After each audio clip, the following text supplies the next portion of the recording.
So when does it go live? That's right. We're live now, but it doesn't matter because we got it set up on these computers. Right. People are logging in right now, so you'll see on the bottom of that one there, people are logging in. Yep. So some people might hear me right now already. It doesn't matter. All right, so now right here, I have to figure out how I want to relative fetch. Following. Here it is. He should go live right now.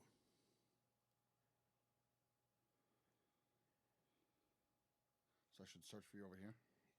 Yeah, search for me over there, and then you're just going to hit live. That way you can see the live. Where it says live event up top or down here? Yeah, live event. That's it. You got it. How come you got it and I didn't? Oh, I can do watch. I mean, yeah, that's what you want. Watch. Right. So now, there you go. Now we're watching ourselves. Right. Just make sure the volume's down. That's it. You got it. All right, everyone. How you doing? As you can see, I'm here with Bryan. We're just getting set up now. Relative fetch. It's not showing me my live. Click on the one following. And then job security. And then live event. There we go. That way we can get the questions. All right, see everyone joining? Richard joined, Vintage joined, Cargo Guy joined. See everybody joining? Yeah, so let's get the volume now because it's a little distracting with the delay there. Yeah. Okay. All right, so everyone, can you hear me? You got Bryan with me. I want to make sure our audio is good because I have 2 microphones set up, so we have good audio. Oh, only one thing I need to do is shut off the studio lights. We're in my studio today, so I'm going to shut off the overhead light. There we go. See that? Pretty good, huh? Yeah, it works. So everyone, we're actually broadcasting from my YouTube studio today. Creates kind of an ambiance. Yeah. So, see, with the lighting. So we got the YouTube studio. I'm actually streaming live on YouTube as well as TikTok. So got Bryan here with me, the famous Bryan Butler. More infamous. Okay, that's exactly right. Now, if everybody remembers what happened on Friday, okay, we're going to do a lot of talking about. We are live. Thank you very much, Trace. Hopefully, let's see. Hopefully, Makes Money is with me. I haven't seen him yet, but I'm sure. Yep, here he is. Hey, Make Money. Perfect timing. Make Money is my moderator. And the way this weekend's been going, I probably going to need a good moderator today. Good afternoon. See everyone see everyone on the bottom of your screen there? You can see everybody saying hi. How's it going, guys? So what's really cool here is this. What I did was I set up 2 iPads so Bryan can see the questions as well as me. So if I miss any, because very often I start talking, going on a tangent, babbling along, and and I miss what's going on. So anyway, like I said, we're broadcasting live on TikTok and YouTube. Bryan's my guest. So let's talk about. Let's see. Today's show was brought to you by Look out for snowplows. That's good. Yeah, exactly. That's good. So if everyone hasn't had a chance to watch the TikToks, there's 3 TikToks from Friday, okay? There's the one when Bryan came in the office. He was all full of snow and slush and sleet. I forgot that our video surveillance system was even recording, okay? So I just did the joke about, hey, why did you show up to work like that? You look like a slob, blah, blah, blah. So that was that. Then a half hour later, I hear a bunch of laughing going on. I go into the conference room. Of course, you saw that TikTok. Everyone's watching the video surveillance footage. Now, Bryan, you didn't know, right? That everyone was watching that, right? I had no, at that point, I had gone home to shower. Yeah, and what happened was clothes. the boss was nice enough to let him go home and change after he made himself a mess like that. Yeah. He went home and changed and We did showered. have the sales meeting first, and then I went home. That's right. So what happened was he came in with the coffees. That was the most important thing. Came in with the Dunkin' Donuts coffees. He saved the coffees, okay, and the donuts. We had our sales meeting. Now, we didn't make him sit in cold, wet clothing. No, I had a heater. We actually put an electric heater the on meeting, him. I think all of us expected it was about 45 minutes to an hour. It turned into a 2-hour meeting. It was a good meeting. There were a lot of topics covered. Yeah, it was a good meeting. He was very damp during the meeting. Yeah. But yeah, that was a sales I was also meeting. very quiet during the meeting. I didn't hijack it like normal, and I think Exactly. So the funny thing is if you saw the different angles of the snowplow, it was perfect timing when you walked around that car, that SUV, and the plow came down the road. Yeah. So I, for either worst timing or best timing, I came around the corner and the plow hit me. The thing you can't get from the video is the sheer force of the slush and snow just being thrown at me. I almost got knocked over. Like, I mean, I know I would manage to save the coffees and all that, but it was enough. And you can hear Joe in the background. Next time, can you maybe fall over on purpose? Because then I would get a lot more likes and follows. I feel like it would have looked like a comic or a cartoon, you would have seen the feet coming out the end of the Scion, and then my head on the other side, and but it was the force was probably the worst part. It was, you know. So like anyway, let's go backwards. So Brian's been working with me. How long have you been working for me? Officially since 2017. 2017. So Brian started as an AV tech, right? An audiovisual tech. Audiovisual technician. Yep. Right, working shows, traveling around the country doing shows. First show was with Ian. All right. Okay, worked with Ian. Now, if everyone remembers, I did a live with Ian a few weeks ago when he was in California. Yep. I brought him on my live. So anyway, in fact, Ian's in Indianapolis right now doing a show. With a guy on his first trip too. I think Ian's the kind of the guinea pig for the new guys. Yep. You know. So we are in the dumpster business. Where's his safety shirt? Well, he doesn't need to wear it today, obviously. Brian doesn't go out moving the dumpsters or emptying the dumpsters, though, maybe he should so he can see what other people actually do for manual labor. But he sits in the office all day, so he doesn't need a safety shirt on in the office. Okay. Well, he sits in the office in between going to Taco Bell and Dunkin' Donuts, right? Pretty much, yeah. I do the Dunkin' runs. I don't generally go to Dunkin' on my own. It's usually, Jeff will say, hey, Joe used to go for the coffee runs. All of a sudden now he's like anti-coffee run. Joe's just busy. And so that's usually my cue to say, hey, do you want me to go to Dunkin' Donuts for you? And then, generally speaking, Jeff pays and I take orders for the whole office and then we go. Somebody's asking what's something about you that nobody knows. I don't know if they're talking about you or me, because I did say that people could ask you questions about me today and I won't stop you from answering.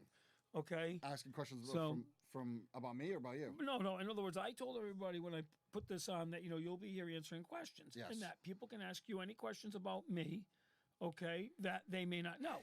I've known Brian a few years, okay, just so everybody know. Brian and I we go about 37-ish years or so. Yeah, Brian and I go back 37 years from when he was born. Yeah, it's my uncle. So yeah, if everyone doesn't know that by now, I'm Brian's uncle, and Andrew is Brian's brother. So, and they both work for me in two different businesses, which is unique in itself, okay? But anyway, so yeah, they can ask you, he needs a large orange shirt. You need an orange shirt. We're going to order him an orange shirt. I should get an orange shirt. All right. He is a good sport, and he didn't get hurt. Somebody's saying that you're a good sport, and you didn't get hurt. No, I appreciate that. That's, I did not get hurt. Only my pride and my feelings for a few moments. I was incredibly angry when I went into the lobby. It was just one of those, like F this kind of moments in my head. And then I had nothing to do but just laugh at it because it was just so ridiculous, the fact that it even happened. What's interesting is that plow was, by the way, if anybody saw the video, the plow was coming down the road fast. Full speed, 25, 30 miles an hour, whatever they can do, he was doing it. Prior to Brian, so I was standing in the lobby and we heard this big crash. What it was the plow coming down the road and hitting the slush against our building. 2 minutes later, Brian comes in screaming. The building is 8 feet away from the street, so it's not exactly like on the street. There's a sidewalk and some bushes. So that for it to hit the building enough for Jeff to make a comment, that's the force that I took. Let's see. They want to know some stories about Uncle Butler. Well, so if you want to tell a story, maybe from when you were a kid, I don't know. Do you have any stories? I think the stories will come as the session The goes. one story that I will tell. So one thing is when Brian and Andrew were kids and his sister Brittany, I used to be the fun uncles. They would come over on my jet skis and on my jet boat. And, yes. Okay. And what would happen when I was in an argument with your mother? She wouldn't let you guys come over. That's well, yeah. I mean. So I know it's shocking to your TikTok universe that you might get in an argument with somebody about something. That's exactly right. Sometimes my mother. Look at that's cool. The heart. You see the heart? That's neat. Perfect. So what happened was we'd get in an argument, and Brian and Andrew's mother would get mad at me and not let them come play with me. But really, all they did is she hurt you guys. You couldn't go on my. Sometimes, yeah. One of the better stories is speaking of when we were younger, is we were spending the night at Uncle Jeff's house, my brother and I. And this is back when like Sega CD was brand new. So 25, what would this be?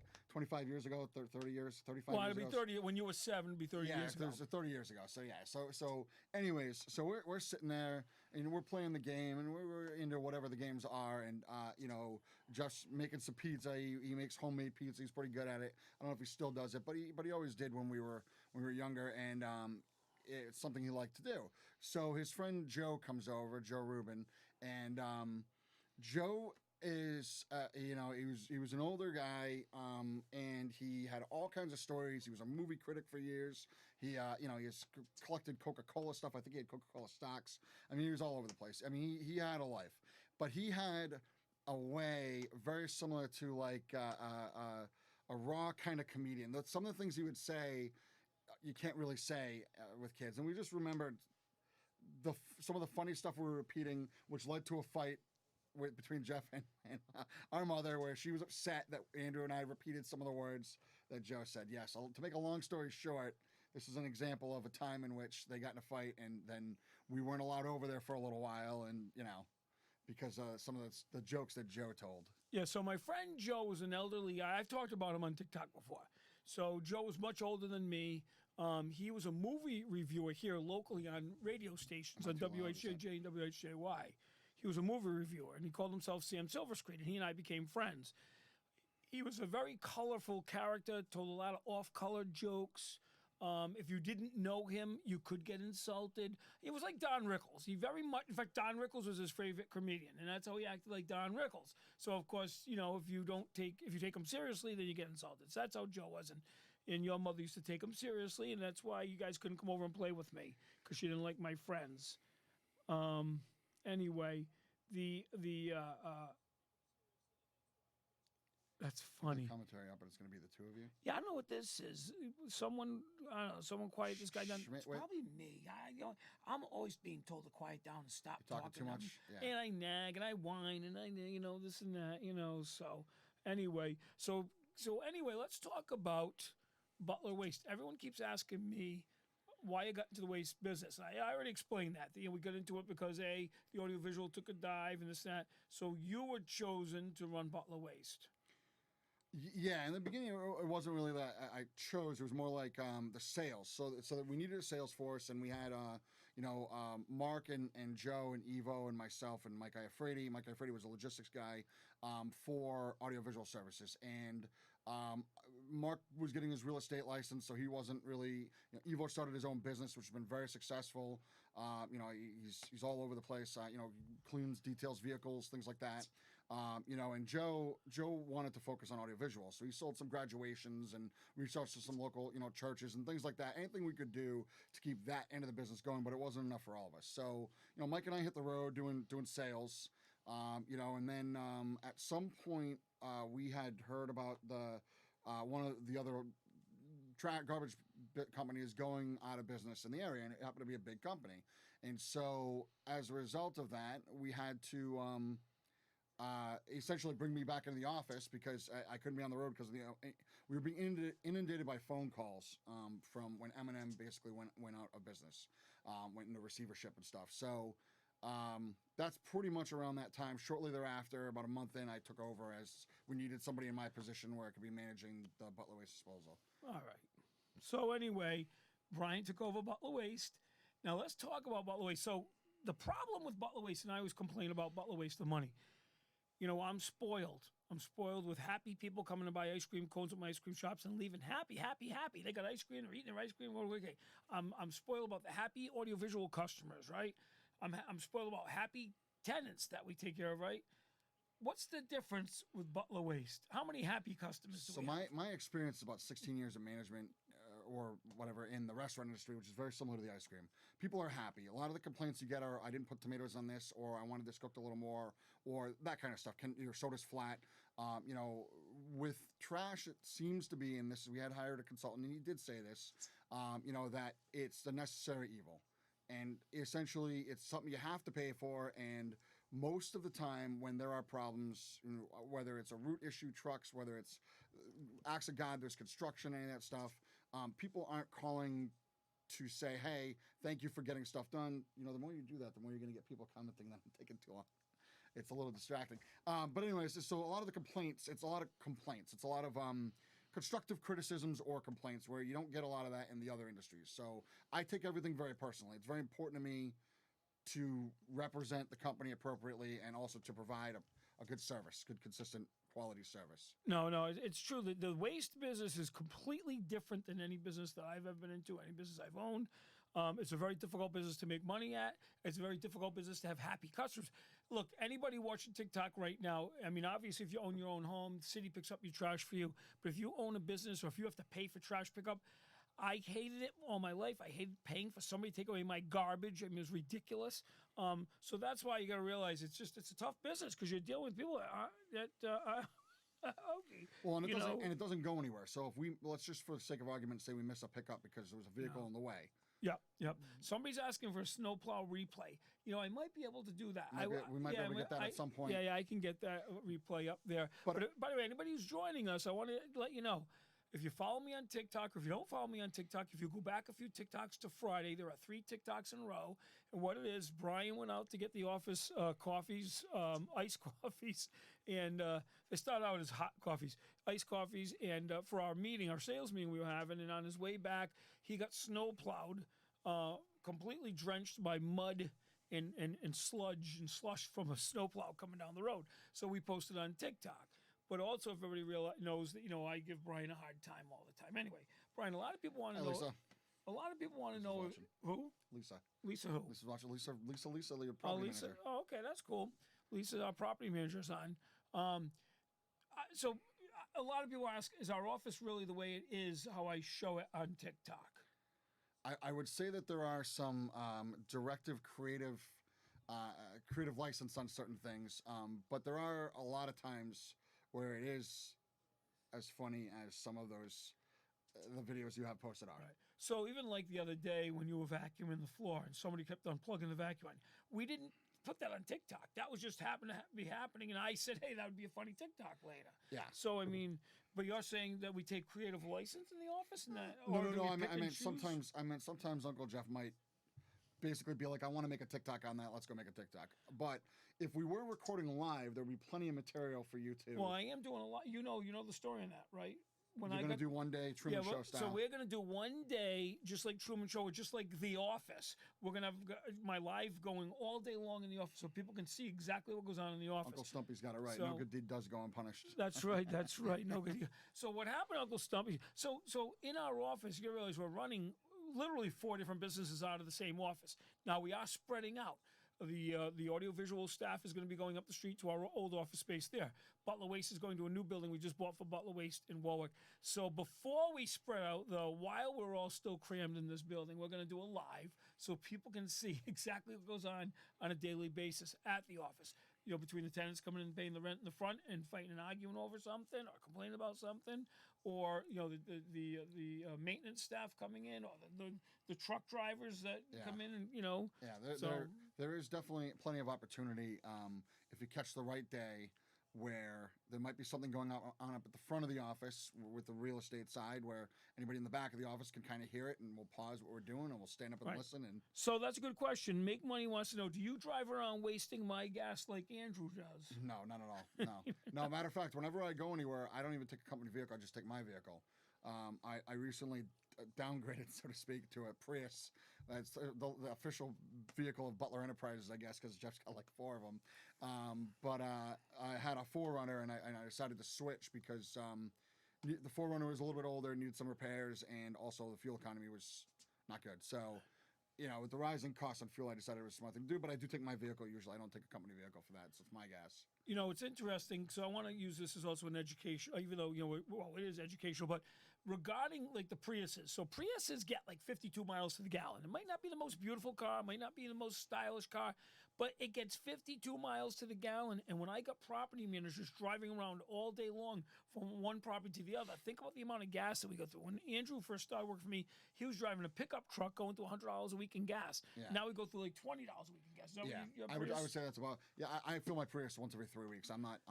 Yeah, so that's just a big waste of money. So I'm not a cheapskate. And the Scion you have is pretty good too. I mean, Toyota did well with those. Yeah, the Scion is good too. So somebody noticed the Scion in the parking lot the other day. It's a white Scion. We use that for our ice cream shops to deliver supplies back and forth to the ice cream shops. But anyway, you want a Porsche? There you go. Wilson wants the Porsche. Yeah, Porsche Taycan. I think that's probably the new one. So what's happening is Wisconsin, the prices here are going up too, $360, $370. So it's the cost, now where it's really going to start hurting me, which Bryan doesn't realize, is it's not a matter of Butler Waste. You got to give me credit where it's due. So I keep track of all the fuel. Every receipt I put into a log. And I will record that. So several weeks ago, I told the drivers, stop going to this particular gas station because it was 20 to 30 cents a gallon more, in Johnston than the other gas stations they're going to. So I've seen them climbing. One thing I will say is, for a few months now, our fuel costs have actually been about the same. So they haven't risen, but they're going to. How much were we spending a week on gas at one point? At 2,500? Yeah, a week on gas. At one point, it was 2,500, and then once I started to look at the routes and make things a little more efficient and things like that, we're down to, I would say, I don't know, 1,800. Right, which is really good. Which is good. So in the trash, maybe less. So in business, again, talking about educating people starting a business, whatever it is, you got to look at every expense. And I know, like, when you think of a gallon of gas, okay, 10 cents, 30 cents. But when you have 7 trucks on the road, diesel trucks, that get 8 miles to the gallon. I get half that. That's terrible. Right. So it adds up. So that's a good example. We went from 2,500 down to 1,800 a week. So that's 2,800 a month that we're saving a month. Which is $30,000 a year just by changing the routes. So around. I actually looked this up because I was trying to figure out, are we not getting the gas mileage we should? How do we improve that in the vehicles? When I quick Google search was something around 3.24 miles per gallon in garbage trucks. Yep. We're a little bit above that, but it's not much. So somebody's mentioning the Stop and Shop card. That's the fuel rewards. I'm extremely familiar with that. Look. Anytime it comes to saving money and being a cheapskate, I will be glad to talk to you about saving money. Credit cards, credit card points, coupons, Stop and Shop, fuel rewards. So fuel rewards, yes, you get the 10 cents at Stop and Shop, but you also, up until this past January, Home Depot had fuel rewards connected to the same program, and we were saving thousands. They just stopped that program, unfortunately. But yeah, believe me, we take advantage of it. Anytime you can save money, we take advantage of it. What Bryan made a good point about the gas stations is the drivers are driving down the road. They don't care how much they're paying for gas. They have a gas card. They put it in the machine, and we get the bill after. So what happened was Bryan happened to notice that there are certain gas stations. That one happens to be a mobile station, right? That was expensive? Yeah, it's a mobile. Yep. Yeah, so I've always found, you can say it on TikTok, it's not a problem. It's our personal opinion. I've always found mobile to be a little bit higher priced than other gas. Well, we're lucky around here now. We have the Cumberland Farms, which is very competitive. We have the Speedway, which is in Shell across the street from our office. Is actually very, very good. I was just going to say, as a matter of fact, talking about the 10 cents rewards. So Jeff here is famous for his coupon usage. He's very, very big on using coupons. Any way you can save.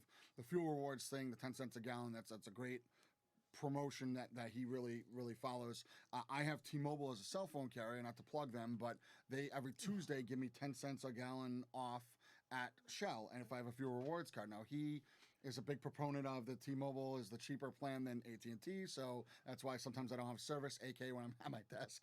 I can hear whoever I'm talking to, they cannot hear me. If I walk across the hall or into the warehouse, no problem. If I'm at my desk, forget about it. You're not hearing me. So I don't know if it's the service. I don't know if it's the Wi-Fi that's in there. I don't know. It could be any number of things, but I might be right underneath an HVAC unit or something. I'm not sure. We do have 7-Eleven gas stations right here. Don't we have a couple? I think there's a couple. They're not. Yeah, they're not convenient. One on Reservoir, one in North Kingstown. Yeah, there's one in Warwick. They're really not that convenient. So we tell the driver. Well, actually, our new office is right across the street from 2 gas stations. We're going to talk to the gas station, see if they'll work something out with us because the truck's going to be parked right there. So maybe we can work out a volume discount with them or something. That particular mobile has been pretty decent with us so far. The gas. Oh, look! I use Gas Buddy on my phone. Always shows. Oh, I did not. Did you hear about that app, Gas Buddy? Have you tried that? I've looked at that. I don't know that it would make a huge difference because, like Jeff was saying, sometimes when the trucks are low on fuel, they need to get it wherever they're at. But if we found a location that was a particular advantage, it's worth looking at. Here's another one, Brick Seek. So here's what I do. By the way, okay, I want everyone on TikTok to know this. Whenever I'm on TikTok, I keep a pad and pen with me because I've learned a lot of things from this. You know what I'm saying? So I write things down. So I'm writing down Gas Buddy. I'm going to write down Brick Seek, because I'm always looking to learn. I'm always looking to save money. Okay, and Gas Buddy and Brick Seek. There we go. This will probably thank you for suggesting that. I'll probably lead to an argument between me and Jeff on Tuesday where I'll say, hey, have you looked into Gas Buddy? And I'll say, kind of. I didn't really get a chance to. I had some other things going on. And I'll say, well, you should have looked that up on Monday. Well, so now this is, so Market Basket. We do have new market baskets that just opened up in the area. There's One two, in Warwick, yeah, one in Johnston, They're- and everyone raves about. Well, Yeah, they actually, rave I went there with my wife a couple weeks ago. It's an experience. It is an experience. So normally I don't go grocery shopping. I can't stand grocery shopping, but that's besides the point. I went with my wife to Market Basket a couple weeks ago because it's a new store. It's huge. We had to walk up and down every aisle because you don't know the layout of the store. I have Stop and Shop memorized. We have Shaw's memorized, but now we have a new one. That we I have will to learn. freely admit that I like the frozen pizzas. I frequent that section of the Stop and Shops, and Market Basket has an entire aisle just dedicated to that. Hey, so real Chew, how you doing? Thanks. So, Providence College yesterday. Yeah, that was it fun. was a huge game last night. Yeah. Yeah. So Absolutely. they had a huge game, but also yesterday I did the Special Olympics at PC. They had a basketball they tournament during the day, and did then the they game at then night, they yeah. had the big game at night. Yeah. So it was a big Providence College day yesterday. It's kind of cool to see them becoming more popular in the Yep. area. People more relevant. Exactly. radio. Exactly. Do I make money through TikTok? Funny you should say that. So, I log into my creator fund thing, and I think there's like $129 in there. I don't know where it came from, but it's through maybe through my lives or whatever. It's popped in there, which I appreciate. If people have sent it to me, I appreciate it. I don't follow that part of TikTok. There are so many people on TikTok using it as a revenue generator, and actually they're a hell of a lot more talented than I am. From what I and, understand, it's based on the amount of followers you have, and then you do a certain amount of lives. And there are people who just this is their life. That's when somebody's an influencer. Usually, that is they are able to make enough gifts. money. It is from gifts. Make money. Yeah, so that's what I thought. I knew I got some gifts, and I appreciate the gifts too, obviously, and I appreciate the follows and the likes. There is actually the guy that we both like, that DJ Hunts or whatever. He does the voiceovers or Yeah. for the There's so many great people on TikTok that I follow, and of course, we Well got and Septic Life, James Butler. James Butler, Well and Septic Life. Brian was following him. I was following him. We didn't even know we were each we didn't following know. him. Yeah, he's got the same last name. yeah. I have an Uncle Jim. I think is a real name, James. How about Justin Danger? Do you follow Justin Danger? He's fantastic. Yes, I do. Yes, All I right, do. he's Yep. funny. You turned me on to him. So, anyway, These are regular guys like us. Well, like you. switching to the creative fund kills your views. That might be true. I mean, listen, I've never asked for a like. I've never asked for a follow. You guys like me, follow. I appreciate it. I'm on here just to share experiences, share things that happened to me in my life. Where Brian obviously is my nephew, my younger generation. I'm 57. As I get older, Brian and his brother Andrew will probably continue running my businesses for me, and we could talk about a transition. A lot of people, are not in the position I'm in. They'll leave. The business will be taken over by their family and run into the ground. In my case, we're expanding. So those are the things that over the next few years we're going to be able to experience. I can share that on TikTok, which is really, really cool. So that's why I enjoy sharing the donate money to your favorite charity. So, that I do. We donate. I have different favorite charities that I donate to, and I'm sure everybody does. You pick the one that you feel close to, and that's who you donate to. So I had leukemia when I was a kid. So anytime that there's an opportunity to donate to Dana-Farber or St. Jude or any of that stuff, I always, even if it's a couple bucks, it's or whatever it is, I if they ask for it, I donate it. So, they do the thing. What is it? The Jimmy Fund thing once a year with the Red Sox, whatever. Exactly. I always call in. Even if I'm in the doldrums, I'll donate $20 or something. Just to give them something, because if I didn't. I went to Hasbro Hospital. I wasn't, any of those Jimmy Fund or any of that stuff. But it were it not for the nurses and doctors and the research that goes into all that, I wouldn't be here. So, I certainly respect that and appreciate that. I've talked about over the years when I have tenants that move out of their apartments, and they'll just leave all brand new toys there, and it kind of pisses me off when I see these. But they'll take their cigarettes, take their beer, take their wine, take their bottles, take their drugs, take whatever but they'll leave their children's toys there. And I've had the opportunity. What? I want to find a single lady for me to make money. Find a single lady. So what happened was, it used to aggravate me. So I found out that what would happen is these people would say, well, that's all right. I'm just going to go down to Toys for Tots and get new toys. I'm just going to go, Salvation Army, tell them I need new toys. And it used to aggravate me. So I said to myself, you know what? I was talking to my wife about it. We said, look, where do we want to donate to? So one of the areas, especially when our kids were little, so at Christmas time, they get tons of gifts. So we would hide them down in the basement, and throughout the year give them their gifts, Well, the next Christmas would come, we'd still have toys down in the basement. So what we decided to do is we donated them to Hasbro Children's Hospital. What we do is they're brand new in the box. We'd go there every year. Hasbro loves it. And we would bring it there because the way I look at it is the kids are in the hospital, they're sick, they're ill, it's Christmas time. If that puts a smile on their face one day, well, that we were happy with that. So that's what we chose to do rather than donating the toys to Salvation Army. But we picked Hasbro Children's Hospital as the place for us to donate, the toys.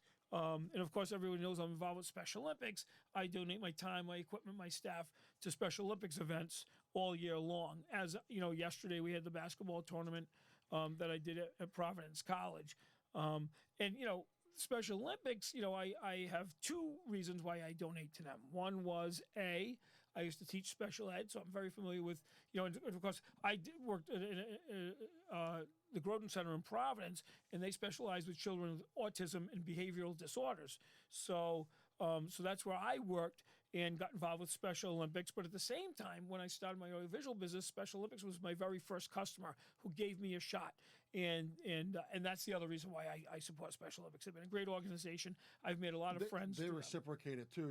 Recently they were looking to get a video streaming computer system and set up their own studio, and we worked on putting that together for them. And I know a couple of the higher ups there. They have ordered roll-offs from us when they've needed them. So they, it's hand in hand. They do a lot for the community, obviously, for the kids and for everybody involved with that, and they also turn it back to the small businesses just like they are. Yeah. So somebody's mentioned the Grodden Center. So in my early life, when I was 19 years old, I got a job actually working at St. Aloysius Home, which was in Smithfield, Rhode Island. St. Aloysius was foster home for foster kids, and it was a foster home for foster kids. Group home. It was a large facility, had 120 kids, all boys. The thing about it was also an alternative to the training school. It was also troubled youth that went there anyway. So I worked there for 5 years. Then I left there and I went to the Grodden Center and worked at the Grodden Center for 5 years. Left the Grodden Center to stop my audiovisual business or to really take over my audiovisual full time because I was doing both at the same time while I was working there. I can make money asked about who's cheaper, us or Waste Management. I can assure you that almost undoubtedly we are always cheaper than Waste Management. Also, Jeff will match any pricing. If you can show us an invoice from Waste Management, we'll match that. Well, we beat it. And we'll beat it. Exactly. We beat it. The one area where they might be able to compete with smaller companies like us is on the recycling and cardboard side. That tends to be where they're somewhat competitive with us, but the trash side, there's no way. I mean, there's plenty of, I can give you countless stories of customers that we service. East Greenwich area, for instance, there's one that was paying like $440 a month. And we basically said that was ridiculous. Our pricing is, $250, and they were very happy to pay the fees to get out of their contract to go with us for $250. So let me talk about the business end of that. So Waste Management is a publicly traded company. They have to report earnings to their stockholders, right? They're publicly traded. So isn't Waste Connection. Waste Connection, if you Google them, they're another publicly traded company that buys up all the smaller companies. So in this area, we have Waste Connect owns a bunch of small companies. Now, you may not realize this, but because Waste Connect does it a little different. When they buy up a small company, they keep the small company's name, Like in Rhode Island, there's Patriot, there's Mega. What's the other one that they bought out recently? And Waste Connect is actually the parent company, which is a publicly traded company. Waste Management, when they buy a company, they just absorb the company into them. And then change all the... And change everything over to Waste Management. Yeah. They have to report to their shareholders' profits. I don't have to. It's just me. That's why I talk about the audiovisual business, how competitive we are. Same thing. We have no shareholders. We have nobody that we need to answer to. It's just me. So we can adjust our pricing so we can make a fair profit. Our staff can make a nice living, and we can be competitive. So to answer Crystal, Waste Management here in Wisconsin is very awful customer service. Not sure if it's the same. Yeah, so Waste Management is a national company, so you are dealing with their Wisconsin, whatever field department or whatever that is in charge of that area. That is who handles that. It's the same company overall. Yeah.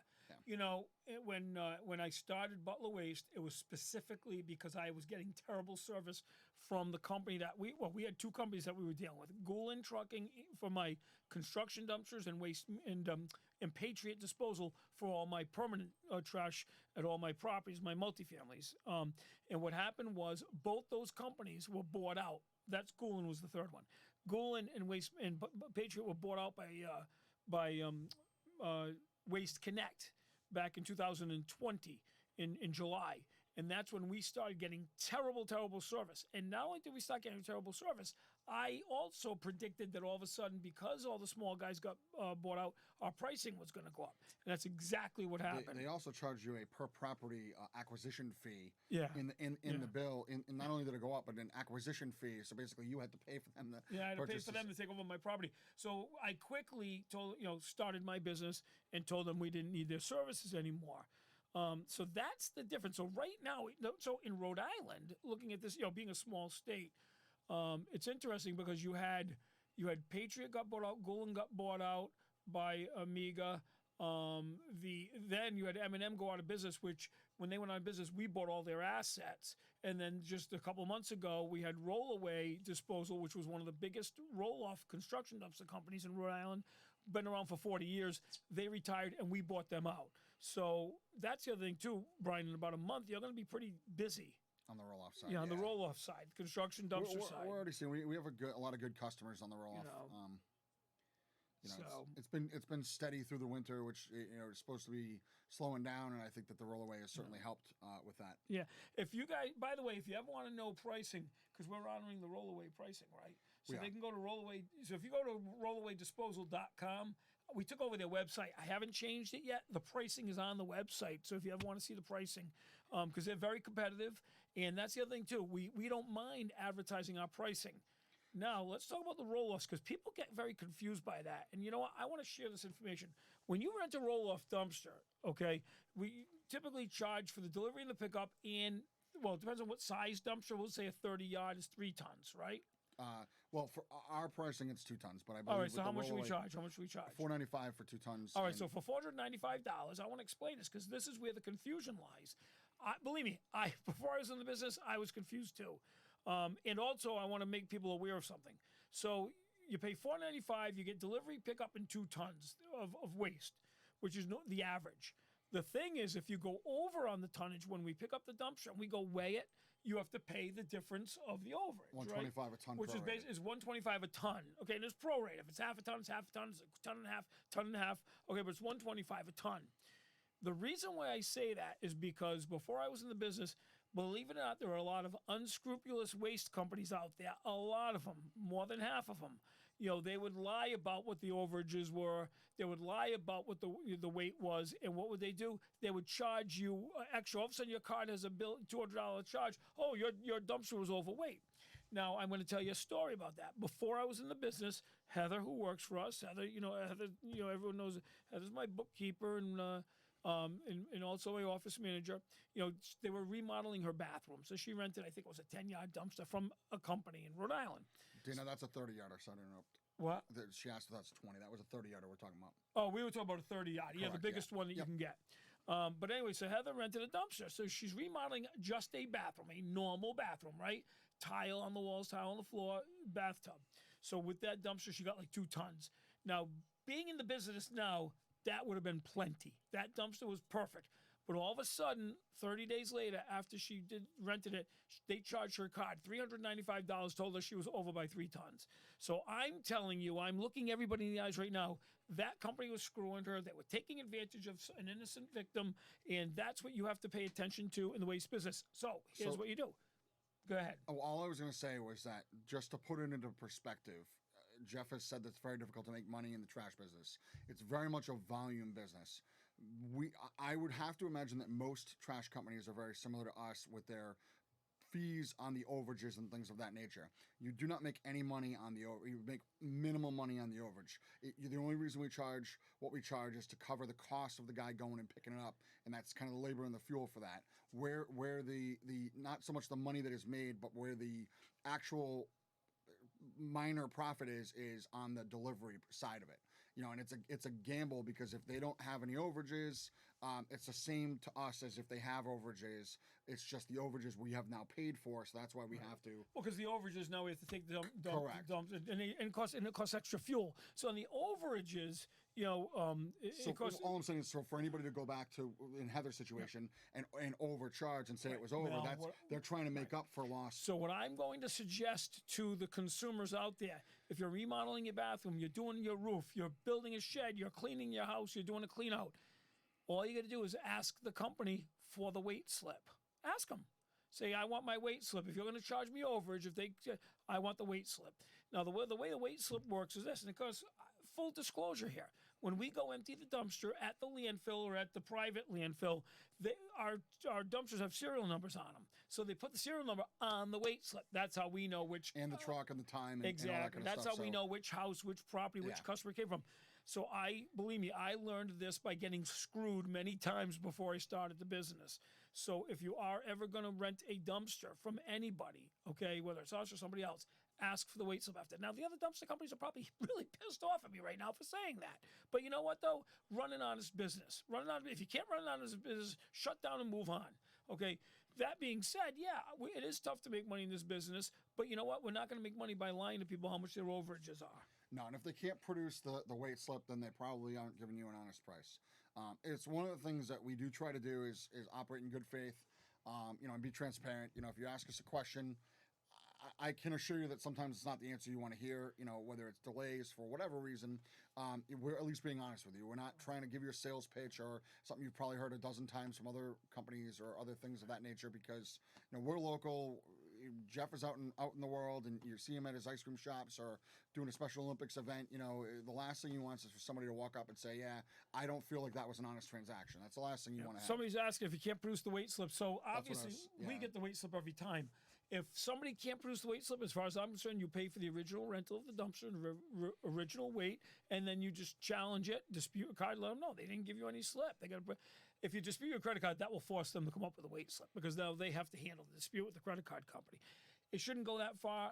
The right company should, ask. You know what? In fact, what you do is when you go to rent the dumpsters to begin with, let them know that. Say, look, if you're going to charge me any overages, I want a weight slip. Will you agree to do that? If they say no, don't use them. You know what I'm saying? Because obviously, it should be full transparency. So what happens is that, typically, that's what we do. We give the weight slip with the invoice. That's what I'm saying. Ask your customers to do the same thing, Now, at the same time, we have a lot of customers that are like roofing contractors. So what happens is with that is we can predict and estimate how much the dumpster will weigh based on the size of a roof. So a 10-square roof, if it's one layer shingles will weigh a certain number of tons. If it's double shingles weighs 2 tons, double the tons. So architectural shingles, thicker shingles. So what happens is if somebody calls up, hey, I'm going to be replacing my roof, it's 15 square, how much is that going to cost me? We can let them know up front. Look, we can estimate it's going to be this amount of money and go from there because at least that way there's no surprises. Roofs are very expensive to do, okay, because they're heavy. It's all the asphalt shingles. You could have a 10-yard dumpster, which in our world includes a half ton. And, that same basement job that, Jeff was talking about, bathroom job that Jeff was talking about, that might come in at half a ton, 0.6 tons, whatever. On one roofing job, that dumpster could come in at 10 and a half, 12 tons. Easy. When I was, when I started flipping houses, this was before I even thought about being in the trash business. I would just call up the goal, hey, deliver a 30-yard dumpster. Well, I remember there was one house had 6 dumpsters. Now, again, they would charge me $500 for the dumpster, which included 2 tons. So 6 times 5 is $3,000. But then there was another 30 tons and overweight, which is another $3,000. So that was $6,000. So here I am flipping a house, not expecting those charges, unexpected, cuts into my profit on flipping the house, which, by the way, I'm going to mention on the TV shows, they never get into that. You know what I mean? On all the TV shows on HGTV, all the fake flip house TV shows where everything's all hunky-dory and everything comes out roses. They don't mention building inspections, building inspectors, permits. I never see a permit on a window. Anything that happens when you turn on a wall to replace it, you don't realize what's on the wall. And they don't mention the dumpsters and the overages and everything else. So make money here with my buddy in Johnson, 500 flat rate. That's a good rate. Now, is there no charge for any? So the problem with that is, when you say a 500 flat rate for a 30-yard dumpster, the problem with that is somebody could put 5 extra tons of crap in it, and it's actually going to cost him, 5 times 125, 6 to empty it. So I don't know how somebody can give a flat rate like that when there could be overages. you know, I mean, if he does a roof, if he does a 30-yard, so a 30-yard dumpster can hold 10 tons. That's an extra $1,000. I mean, 30-yard dumpster, it's immense how much weight can be held in these dumpsters. Yeah, so I mean, that's the only concern I have is if somebody says they charge a flat rate. I mean, obviously he's putting himself out there to lose money. Now, if it's just house cleanouts, furniture, bureaus, you know, pillows, stuff, you know, stuff that's light, okay, good. The $500 probably will cover it. But, you know, most people are throwing things away. Now, I'm going to tell you another story where that $500, it's a little suspect to me. This just happened to us yesterday. So we went to empty some dumpsters yesterday that were out in a yard. And what's happened in the last 2 weeks, it rained, it snowed, it sleeted. The contents of the dumpsters are solid as a rock. Frozen solid. Now, these are small. These were 15-yard dumpsters. And I guarantee you those dumpsters weighed probably 10 tons, which is over $1,000 just to empty it. I bet you it's more. But yeah. It's 10 tons. So that's why I that's a little suspect to me because now that's why if you do rent a dumpster in the winter, then what you do is you ask the dumpster company, which they're slow in the winter, so we do the same thing. Can I keep it till the spring, or can keep it a while till the weather gets warmer? That way, it will thaw out, the water will drain, and it will be lighter when we pick it up. You know, those are little tricks of the trade. You know, we don't make money on the overages, so we rather have it. It's very minimal. You know, just a perspective of just assume we're making almost nothing on the 125 a ton. In that scenario where it's $500, if you have 5 tons in that thing, you know, we basically paid for that entire dumpster for the service. Yeah, the landfills charge anywhere between $100 and the Rhode Island landfill charges $115 a ton.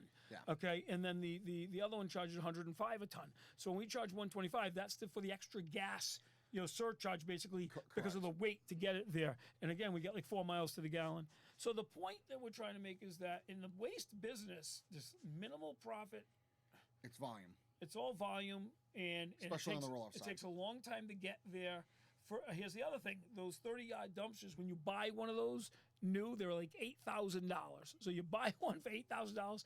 Think about how many times you have to rent it out to get your money back. Okay, when you're only charging $500, and that includes 2 tons, and we know 2 tons is going to be $220. You're paying your labor, your gas, your insurance. Oh yeah. So. Not complaining. It's a business that is a long-term build type of business, and I wish I started it when I was in my 20s, not when I was in my 50s.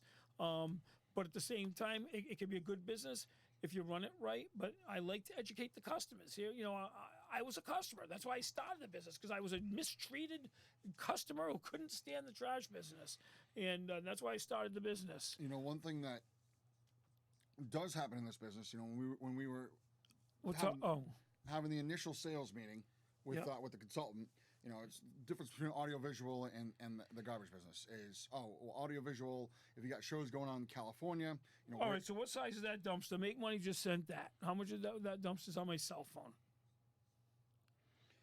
If I would have... Is that a 10-yard or an 8-yard? Yeah, I can see it. It looks like it might be an 8-yard. And that's for now. Make Money. That's for a residential property, because obviously. So when we price out permanent, that's a permanent dumpster. When we price those out, it's based on the type of trash that's going in it. You know, if we're renting one of those to a restaurant, for instance, they pay more. Why do they pay more? Because food is heavy. You throw food away, food trash, it's very, very heavy. But regular, you know, paper from or trash from a regular residential is usually paper, home trash, home garbage. You know, just a lot more of it. So that's why we would price it out differently. So it's a 12 unit you just said. Now, is that an 8 or a 10 yard? Because when you get to that size, it's difficult to tell between the two. One tends to be deeper than the other. That's the only difference. Well, it's a 12 unit, right? Yep. So when you do some quick math with the little thing and whatever, like $7 a ton or whatever, I don't even know the formula. When we started the business, we hired a consultant who still works for us today, David, and he worked with Brian and the staff to come up with the sales formula. But yeah, we have nothing to hide. We're going to throw it out there and see what the story is. So a 12 unit, you know what I'm saying? So 12 unit. Yeah, but it's based on 12 times 3. So yeah, but it'd be based on the size of the can. I understand that. Let's do it this way. With my 6 units. So what size cans? Forget what he has for a can, because maybe they're oversized. So what happens is very often, I learned this by owning multi-unit properties. You know, the trash companies would want to sell you the biggest dumpster you can get. Now, the problem with having the biggest dumpster you can get at a multi-unit building is your tenants tend to throw away more garbage, invite their friends to throw away garbage. It becomes the neighborhood garbage bin for free dispensary. That's why when I started the business, I started downsizing, saying, hey, you know what? For instance, I'll give you an example, make money. I have a 15 unit in Pawtucket. I don't give them one of these dumpsters. I actually give them 15 individual toters like you have in a residential house. And each apartment gets one toter and we empty it once a week. That's what I do there. And then I charge, I charge like $40 so per just toter. to kind of put that into perspective, a normal 2-yard dumpster is about 4 96-gallon totes. Yeah. And so in that property, you get away with 3. What would that be? So 6-yard six-yard dumpster is what you could get away with, and what you have there is an 8 or a 12. So a 6-yard dumpster being picked up. 6-yard dumpster being picked up once a week, okay, would be what?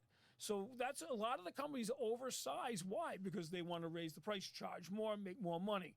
So that's what I did. One of the things I learned is I downsized all my properties dumpsters to totes, and that's all they can fit. Now, they're not inviting their friends and relatives and strangers to throw stuff in the trash. All right, so you get picked up every Friday. He says he gets picked up every Friday, so once a week, just like we do. Yeah, so once a week, I'd have to run the numbers a little bit better, but based on a 6-yarder, you'd probably be about $245 a month, somewhere in that ballpark. That sounds about 6-yarder. right. 6-yarder. So for that'd weekly be service. for weekly, once a week, about $245.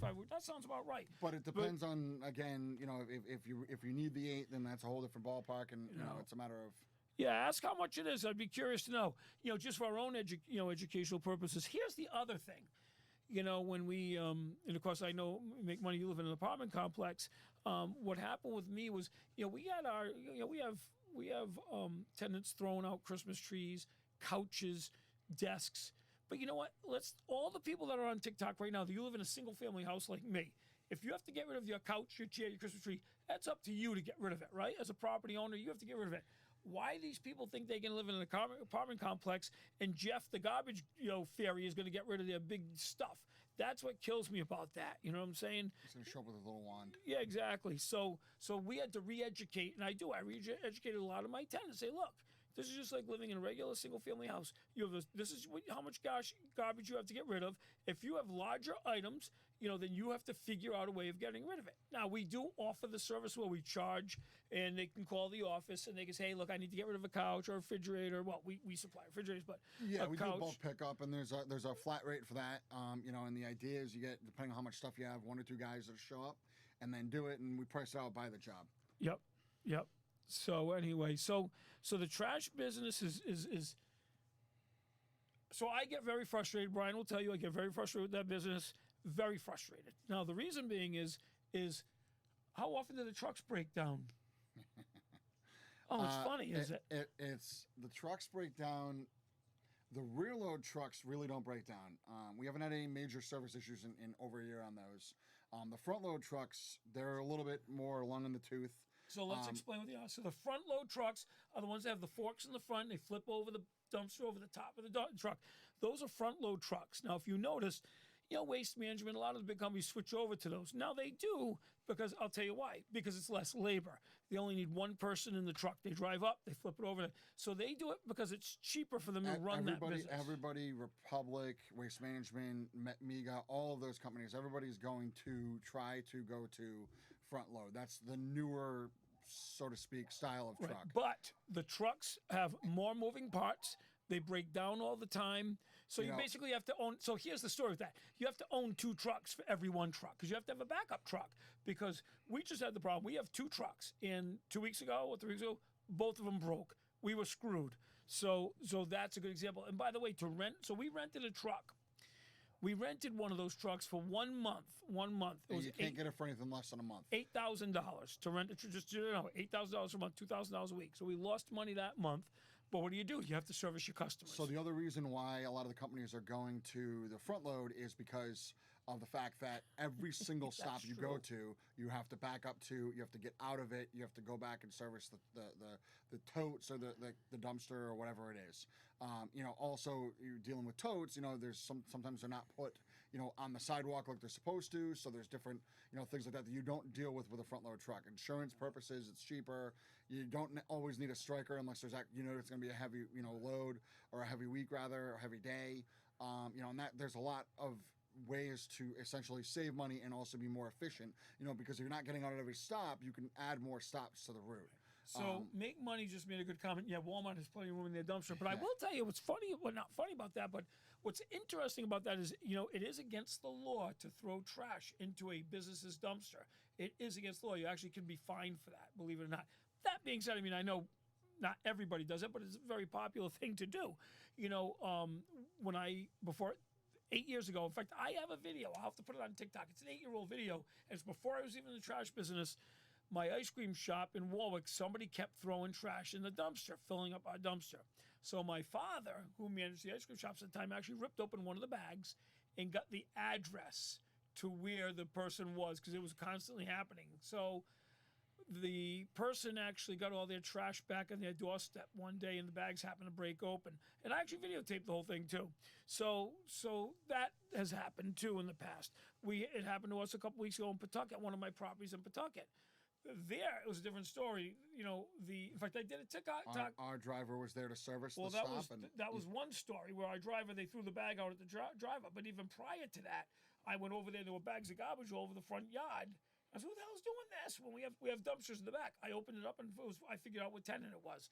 So now this person says that their company, their multifamily fines them.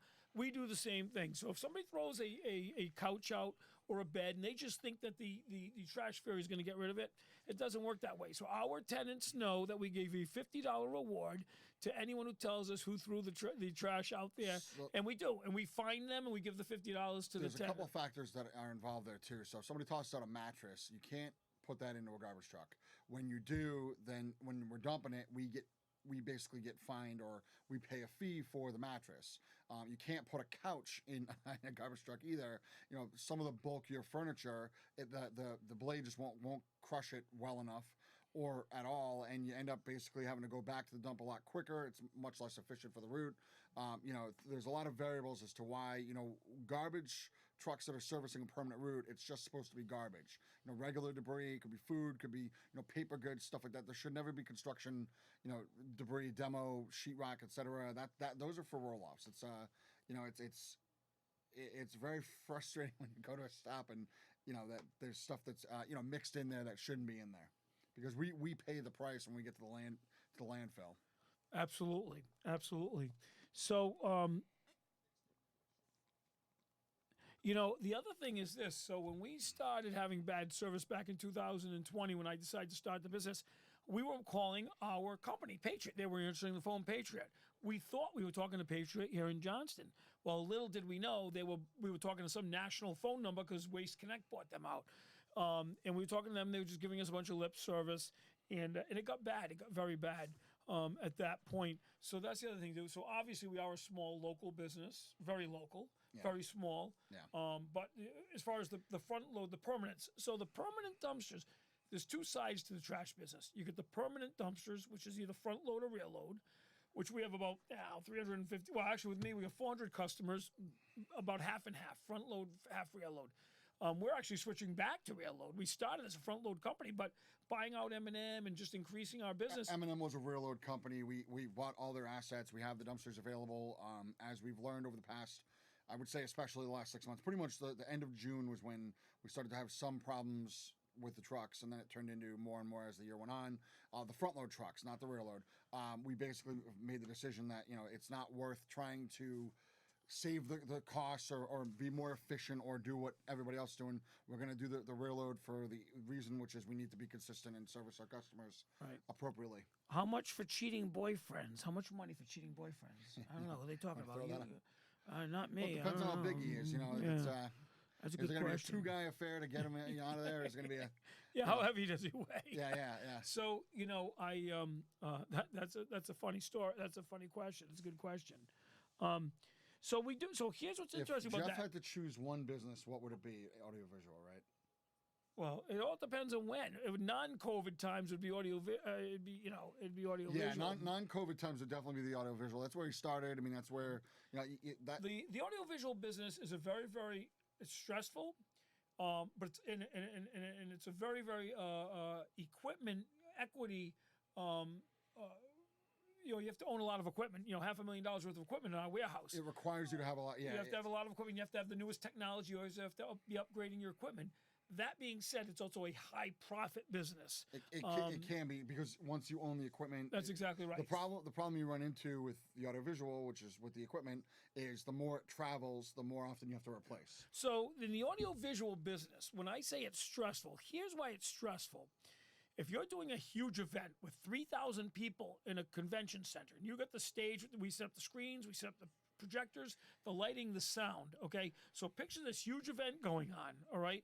Then all of a sudden the sound system dies. See, it's not going to break in the truck getting there. It's not going to break in our warehouse. It's going to break when you're using it, right? When things break. They break on the garbage truck, break when we're using it. So that's the stress of the audiovisual business.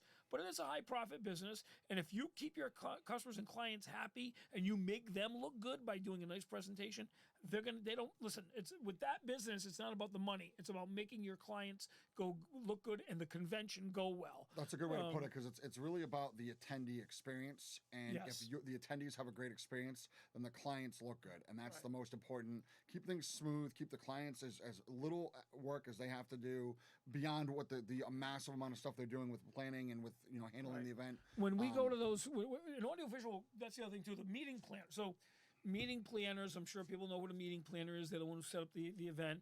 So they're under a lot of stress to make sure this goes well for their client. These conferences cost, $500,000, $1 million to put on, between the hotels, the hotel rooms, the food, the attendees, the entertainment, the audiovisual. Audiovisual is a huge part of a conference. The screens and projectors in every single room in a large conference. It's a huge part of a conference. So they expect a good experience from us.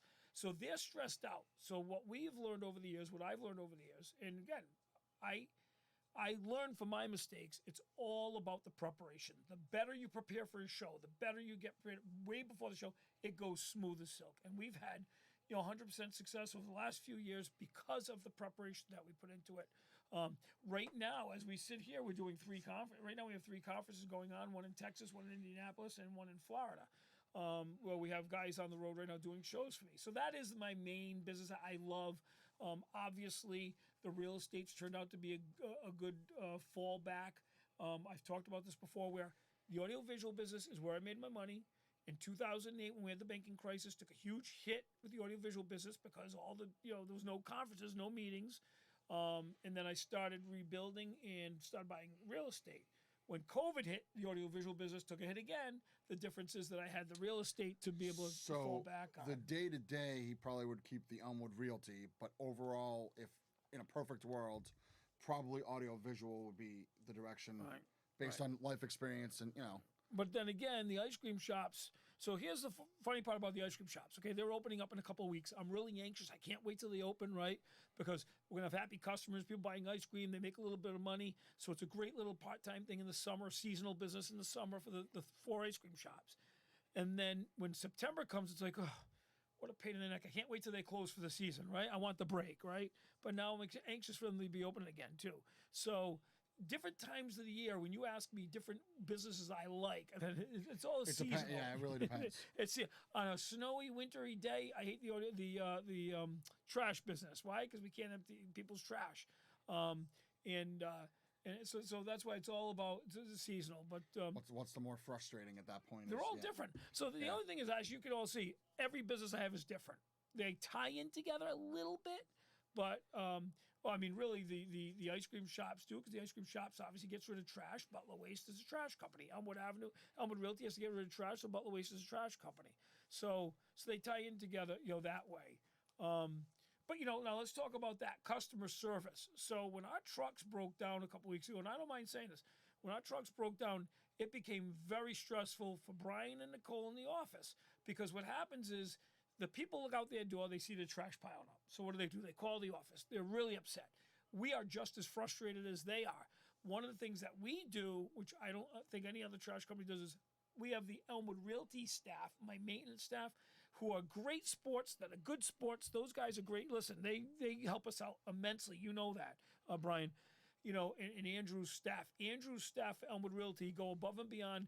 They'll take our box trucks, which usually normally will deliver furniture, deliver appliances, cabinets, materials for all of our flip houses, our remodels. They will then use those trucks to go around and just pick up trash, the overflowing trash, just to help Butler Waste to help get there. And that's just putting a Band-Aid on it until the trucks come back. You know the biggest issue this last time, and it's one of those things where you don't think about it as a problem during COVID because it doesn't impact a lot of us. Yeah. I could give you a perfect example. Why is Mike Joseph saying he needs a new card? Is that Mike Joseph? You know, I don't know. It says Michael Joseph. Yeah, is that the Michael Joseph? I don't know. One of our mechanic for Butler Waste name is Michael Joseph. I see somebody needs a new card. He must have filled up his card. Is that what happens? That's Credit card? probably what happened. Okay. Yeah, he probably splurged on some new part for a vehicle. But the biggest problem we ran into on this last incident was, I'll give you an example. So hey, listen, make money is a great idea. Yeah, that's Mike. That's Mike. I'm not doing. So I saw the idea. Money. No, it's a great. Thank you. I'm gonna listen. We got to Google it. Make money. Listen, that's why he has the name Make Money because obviously he's an idea guy. I think that the day that I walk out and up the street on Post Road and the dumpster costume is the day that I just keep walking and I go home. I don't think that I'll come back on that. That's Yeah. Okay. I don't think I could handle that. All right. I'm gonna order one tomorrow. But back to what we were talking about, the whole situation with the I have a pet, I have a cat, right? And so I can't get cat food right now that she likes because it's just there's a short supply of it. I go to Walmart, they don't have it. The other one is chicken. You can't get frozen chicken. It's in short supply right now. So similar to that, in the heavy machinery business, we had one part that we needed for our front load truck, our primary front load truck, and we overnighted it 3 or 4 weeks ago, thinking, hey, great, we'll get this in a couple of days. And well, wait a minute. Let's tell the story there. So here's what it is. It was called a wiring harness. Now, supposedly mice or rats got into the truck and ate our wiring harness. That's the auto car. That's the story I was. No, doesn't that's matter. the other one. That was the story I was told about the mice and rats eating a wiring harness. That's the backup truck. Do you know how many times I've been told that story? But anyway, so the truck is. So I come in the morning. Hey, is the truck going to be fixed today? Yep, they overnighted the part. So I'm like, oh, great. The next day I come in, truck will be fixed today. Nope, they overnighted the part. I'm like, okay. Who's overnighting these parts? Because obviously they don't know what overnighting means. So what it is he's confusing the backup truck with the primary truck. They do tend to have some of the similar issues occasionally. Essentially, we took it to one of the bigger, the biggest truck repair / sales facility in the state, and they contacted their vendor and ordered a wiring harness thing to be, or whatever it was, to be ordered, and we said go ahead and overnight it. We'll pay the fee. So it's there's mice living in the dashboard on the auto car. We're talking about the Peterbilt front load right now, and that part, they did what they could. I mean, Mike, the mechanic, called every day. Mike got sick of me calling him because he knew every time I was calling him it was to ask about. Well, it's Peter. I didn't want to. I'm not trying to plug random stuff here, but yeah. So anyway, so we have 2 trucks. We have an auto car. We have a Peterbilt, yep. And both of them might ate the wiring harness. For some reason, we're storing food in there for them, and they love eating our wiring harnesses. That's what I'm told. Anyway. There's probably one driver that's responsible for some of that, but anyway, that's Anyway, so I know he's choking up. So anyway, Michael. So anyway, we got the trucks fixed. We solved our problem last week. We're moving forward. So getting back to the story I was telling about the 2 different divisions. You have the permanent waste division, permanent dumpsters, and you have the roll-off dumpsters. The roll-off dumpsters, that's the construction dumpsters. Pretty simple business. You deliver a dumpster, people fill it up, you pick it up. The permanent dumpsters, because you have trucks on the road every day, picking up dumpsters up and down. Think about it, all day long. That's all they're doing is picking them up. They break. The trucks are pieces of shit. They break all the time. What we find is the rear load trucks, which I will tell you, when we bought out M&M, I'm going to plug Michael Joseph right now, who happens to be on our live today. The M&M company, when they were struggling financially, they could not fix and repair their trucks. So a lot of their trucks just sat in their yard, not being working. When we bought them all out of the auction, one at a time, Michael's gone through them, him and his mechanics, and they've fixed them up, and we really have no breakage of those rear load trucks, minimal. They've been very, very good. Very reliable. So that's what's newer, which is another less mileage. So it's convenient having a full-time mechanic on staff, because when I need brakes changed on another car, this and that, it's nice to have somebody, tires changed or rotated. It's nice. But he's also going through the trucks one at a time. I mean, started back in March. We're finally getting caught up because there's so many trucks, and they really were, they were not maintained. Now our trucks are maintained. The front load trucks, we bought those elsewhere. Those did not come from M&M. But they just break. They just naturally break. So here's what's interesting. So So really quickly, I just want to say, so we obviously were a small company. We have some older trucks. There is a particular company that we subcontract for. They're a big national company. They have a front load division as well. And they lost one of their biggest clients recently as a result of them having issues with labor and also their front load trucks as well. We happen to know this because we were servicing part of that contract for their totes with our rear load trucks. And when that's a big time national company, multi-billion dollar company. And, they're having trouble. So when we're saying we're having trouble, it's not just because we're small. I mean, that is a factor. Right. Their trucks are breaking down, and too. they have newer trucks. Yep. And the newer trucks break down, too, is kind of what I'm getting at. It's not always... Somebody's asking, not to get off the subject, but I don't want to lose my faithful followers, okay? And a lot of people have been following the feral cat story, okay, in Oakland Beach. So I need to respond to the question. Respond to the feral cats. So that's important. the feral cat lady. So the feral cat lady is there. What we've been doing is we've been slowly moving the little houses and the huts off the property to the back of the property, getting it away from my building slowly. That way, migrating them away from my property. That's what we've been doing. The winter hits, we stopped doing it now, but in the spring we're going to start doing it again. But yeah, that's what we're doing. Just slowly moving them away. We're basically, what do you want to call it? When somebody moves, we're just transplanting or relocating them. That's exactly right. Away from me, without offending anybody. Let's see. Talking for you, Jeff, on your channel. Okay, oops, what does that mean? I don't know. So rear load trucks are old school, but here's what's interesting about that. And it's like in any business, or when you think about it, right? There's a lot of older stuff that's better than the new stuff, right? I mean, just in different things that you do, things were built better back in the old days. So even though the rear load trucks are not that old, though. So when you say rear load trucks are old school, a couple of ours are 2016, 2017. And that's Mike. What he's saying is when you have trucks that are newer, you should run the trucks that are newer, which is true. That's exactly right. What I'll tell you is that's a great point.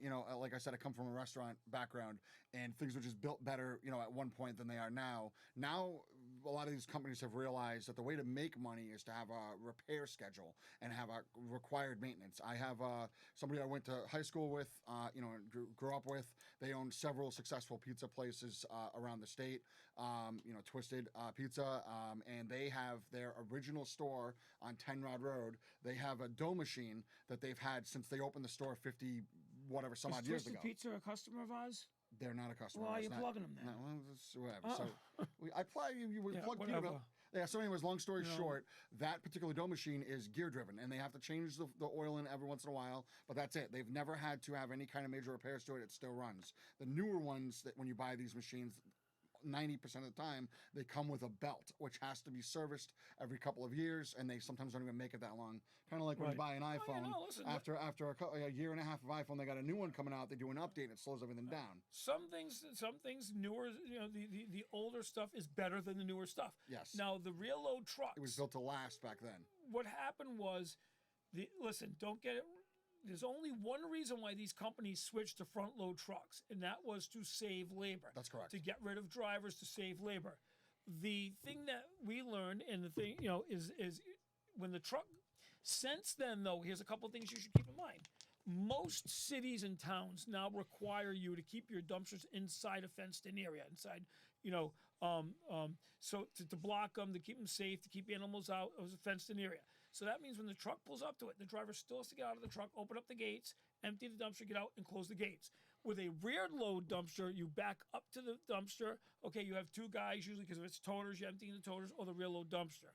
So yes, the only reason why they switched over to front load was to eliminate labor cost. Okay, but let's not get this wrong. They're not passing the savings on to the customer. These companies are all national companies, have to report their profits to their shareholders. So by they cutting back the labor, they only report the profits to their shareholders. With us, what we found, and believe me, when I first started, I was thinking the same thing. Hey, front load, front load, front load. Now with rear load, we have two guys in the truck. So yeah, our labor costs are a little higher, but you know what? They get the route done faster. So is your labor cost higher, right? Because you're getting the route done faster. And you know what? You got two guys, you're not killing each other. They're emptying So there's a lot of ways to look at it. For us, it's starting to work out pretty well right now. I think we're starting to finally come around to where it's working out for us, So for the record, I've never gotten free pizza other than when I worked shifts there and they made a pizza for lunchtime for everybody to split. I will never turn down a free pizza from them, but I've never had. Who are they free using pizza. as a dumpster company? I have no idea at this point. People are asking. Why? Well, you know what? You need to call him tomorrow. So here's what we're gonna do. Brian's gonna call him tomorrow and try to sell Twisted Pizza. And he'll report back to us. And no, listen, it's now gonna become a story on TikTok. Now you have to report. It doesn't need to be a story. So when we originally started this process, I called the owner of the East Greenwich location, and I spoke with him directly. And as we go back, and he said, look, he goes, I have the same guy that I've had for 15 years. When he moves on from his company, you guys will be the first ones we call. So he was loyal to the guy. I'm holding my breath. Well, it's hold it for a little bit. That's I'd rather have a customer be happy with what they have than right. Be loyal. What's the new ice cream shop in Elmwood going to be called? So that's a good question. That's becoming an issue right now. Well, it's going to be a Hershey's store because it's only going to carry Hershey's ice cream. So we're not sure if we're going to call it Hershey's of Warwick or Deer Heart's Hershey's of Warwick because Deer Heart's is the name associated with my ice cream shops. But it's going to be something similar to that. So it's going to be either Deer Heart's Hershey's of Warwick or Frozen Desserts because that's the name of the corporation. But it's going to or Deer Heart's featuring Hershey's ice cream. But that's what it's going to be called, and we're working on that now. So. By the way, I want to make a shout out to the Warwick Building Department. I know they're all following me now on TikTok. They're all watching my lives. I really appreciate it. I want to give them a shout out. All the staff of the Warwick Building Department. They report back to Al and let them know what's going on. And I appreciate it. I like the followers. I like the likes. So for the building, I'm going to be dealing with them because they're going to be inspecting the ice cream shop to get open. So I want to give them a shout out. That's good. I want to keep the relationship good. So anyway, Butler's Treats. Yeah, that would be a Butler's Treats. So okay. True story. When I first thought of getting in the ice cream business, right? I wanted to be something. I wanted to be unique. I wanted to have a catchy name, and so my original thought was, and I was outvoted by my wife, by my friends, by my family, but I wanted to call it Licks and Sucks. And that's a true story. I wanted to call my ice cream shop Licks and Sucks. You didn't know that, did you? No, I didn't. And everybody out there voted me. And I thought it would be very cool, like especially in the college area and stuff like that. Yeah, just a funny name, Licks and Sucks. Yeah, no, it's well, that's what you do with ice cream, right? So, but anyway, I never went down that path. Funny so, for a few other reasons too, but anyway, Little Ben Ice Cream Shop. Yep, that would be a nice one, Little Ben Ice Cream Shop. That would be good. So my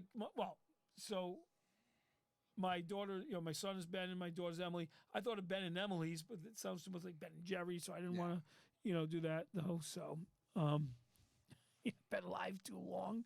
Yeah, probably, huh? I'm starting to lose it. Is that what it is? Been live too long. But anyway, what time is it? I think they turned in for War Stories, which we have not had many of those, so. What do you mean? It was just, Well, let's talk about the day the truck dumped all over the Reservoir Avenue in Cranston. Tell that story. There you go. You want a war story? Listen, you got people. Go ahead. Tell them.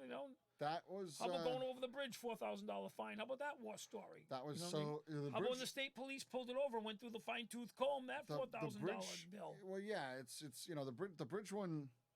Yeah, the bridge one was interesting. We had a kid at the time who was driving for us, and he no longer works for the company, but he ignored all the giant flashing signs, all the things, for Devil's Foot Road, went over the bridge.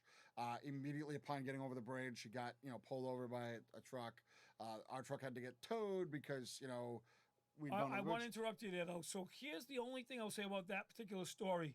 So that was in North Kingston. Correct. So here's the problem with that. There was a detour because of construction, and they sent our truck down the detour. Correct. Part of the detour was a bridge, an old bridge that had weight limits to it.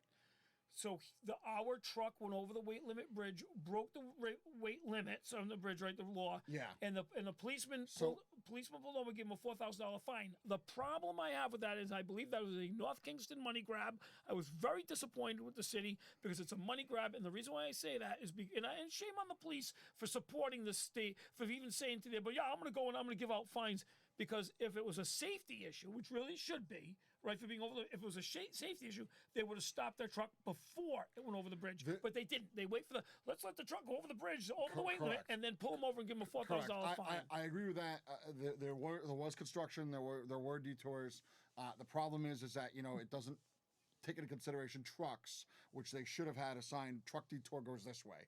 And there is a way to go around, you know, it takes an extra 10 minutes. But if the policeman was standing at that bridge, he could have stood in the road and stopped the truck from going. Instead, he let him go over and then chased him. I think Mike Joseph was right. You know the what I'm driver was saying? also dead from the neck up. So, that too. All right, but I'm just saying. But he didn't again, know that section. He didn't know that section of. But again, the policeman allowed him to break the law, go over the bridge, and then pull them over just to grab the $4,000 fine. You know what I'm saying?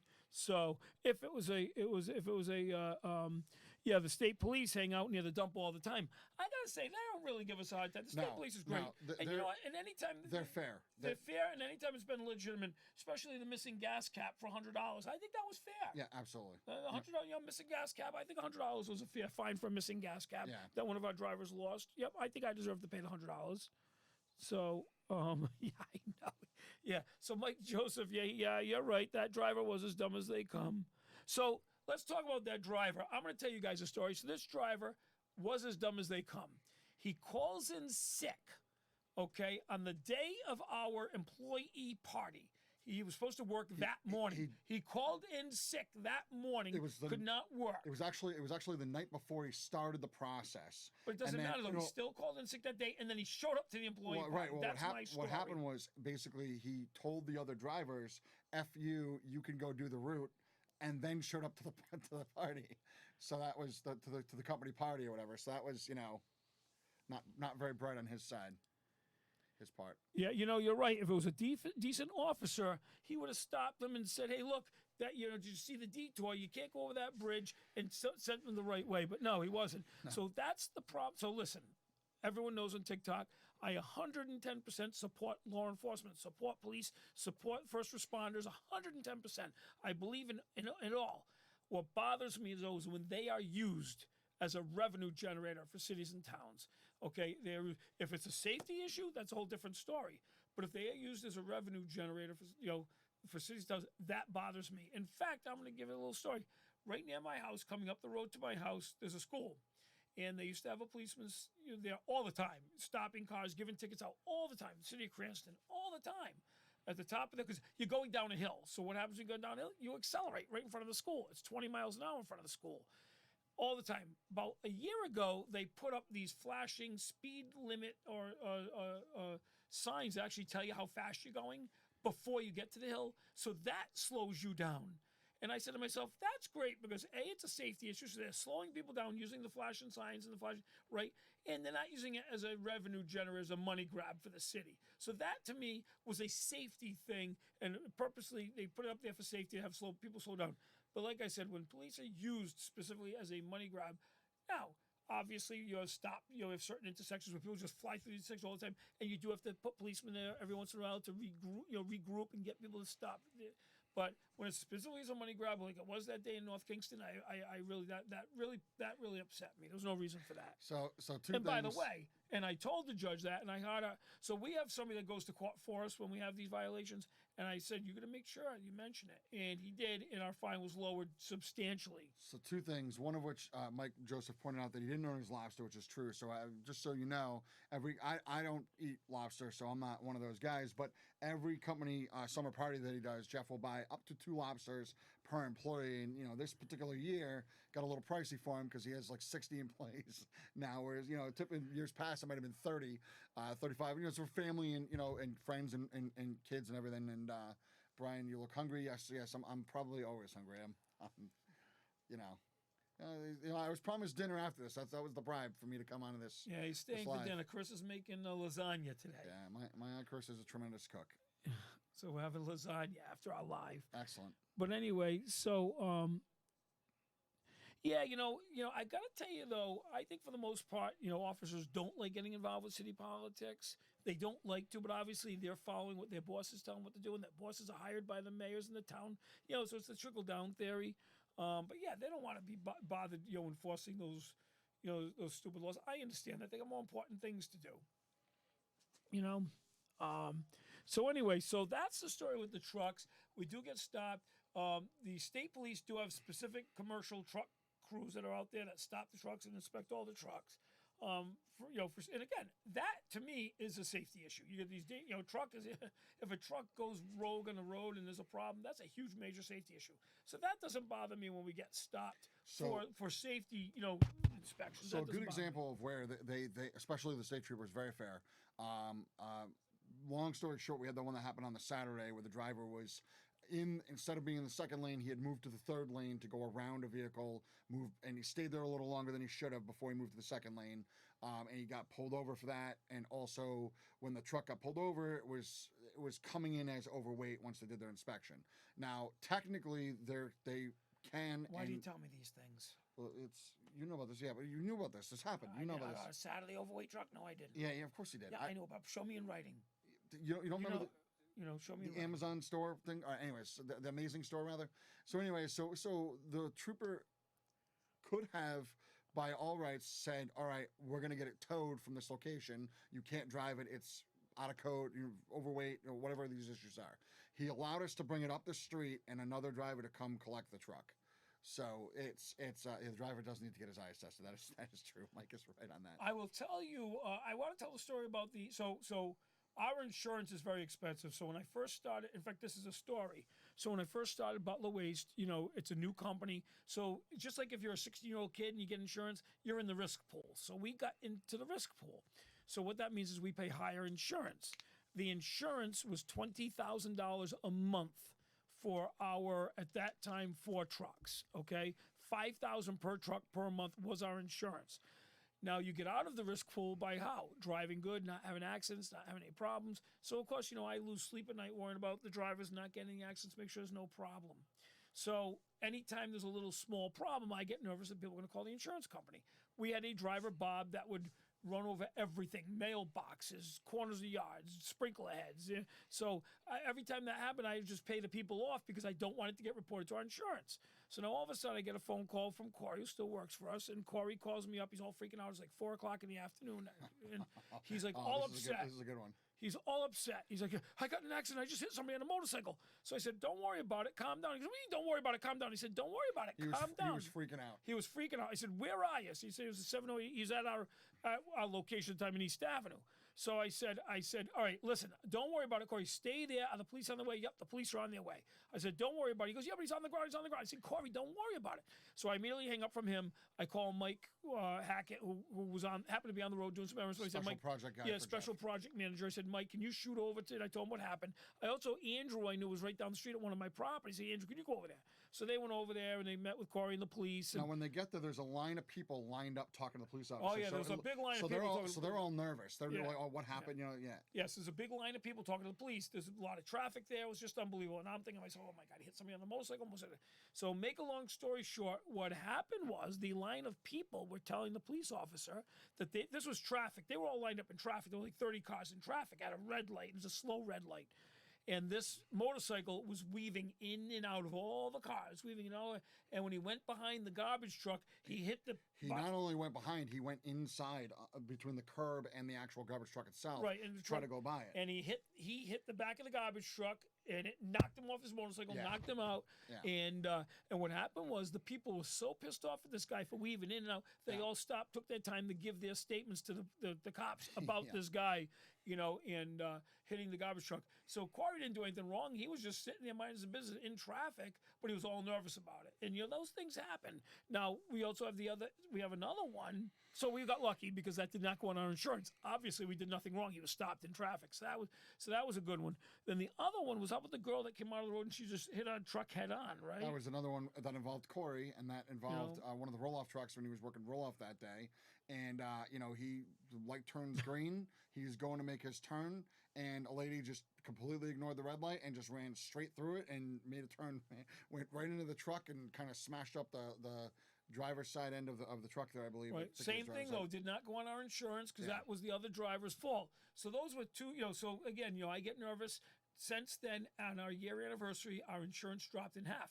Now it's only a measly $12,000 a month for our insurance, just a measly $12,000 a month, $3,000 a week insurance. So if they go, and we're not open on Sundays, so that means I'm paying what $400 on today for insurance that But anyway, or more, So that's just an example of how expensive that business is run and how nerve-wracking it be. By the way, Michael Joseph, who's on today asking questions, he's the driver. A few weeks ago, he's our mechanic, but he was helping us out drive a few weeks ago. He's the one where the asshole tenant threw the garbage out the window at him in Pawtucket. I told that story in TikTok. I told it a couple times on the live. He's also, I've heard from several sources, a tremendous baker. So when he suggests he will offer a chocolate cake up for me, that is. See, I did not know that. I knew he was. I heard that he's a flirt. I heard that he's a big flirt. Well, he's got many skills. He doesn't flirt with all the women in the office. I thought he did that. Not just the women, but yeah, he's a tremendous. What do you mean, not just women? What the hell, Michael? Did you hear that? I didn't say it. You guys listen. You open your mouth. Mike he's a smooth talker. He's good with whoever he's talking to. He can, he's got some of the best. The lines. tenant did pay the $200. That's good. That's good for remembering. Yes, we did. The tenant paid the $200. We were not backing down on that. Listen. Mike has some of the best throwaway lines of anybody that I've ever heard. Some of the things he says are just hilarious. So good question about the cameras on the trucks. So we don't.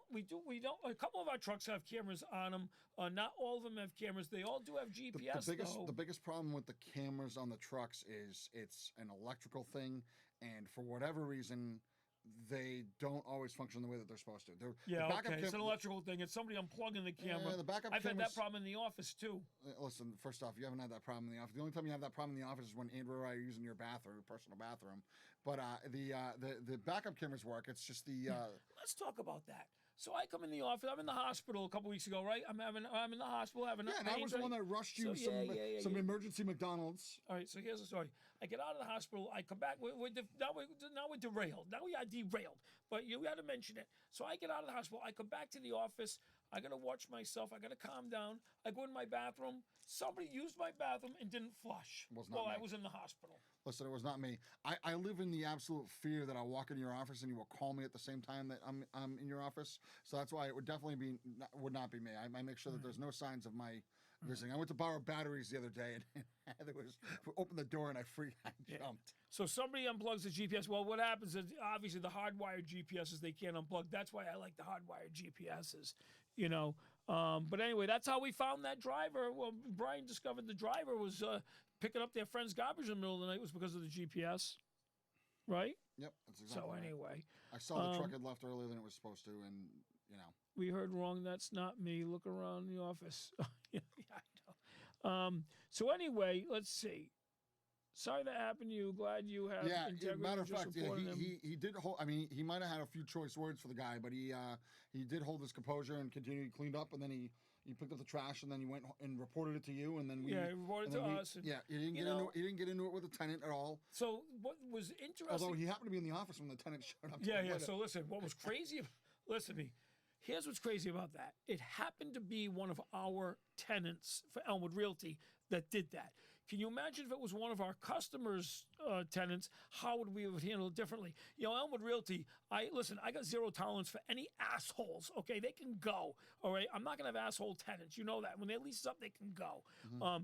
This particular tenant did come in that day, and he was arguing the $200. And Michael Joseph happened to be standing in the office, which he's never in the office when that happened. So yeah, he was arguing it.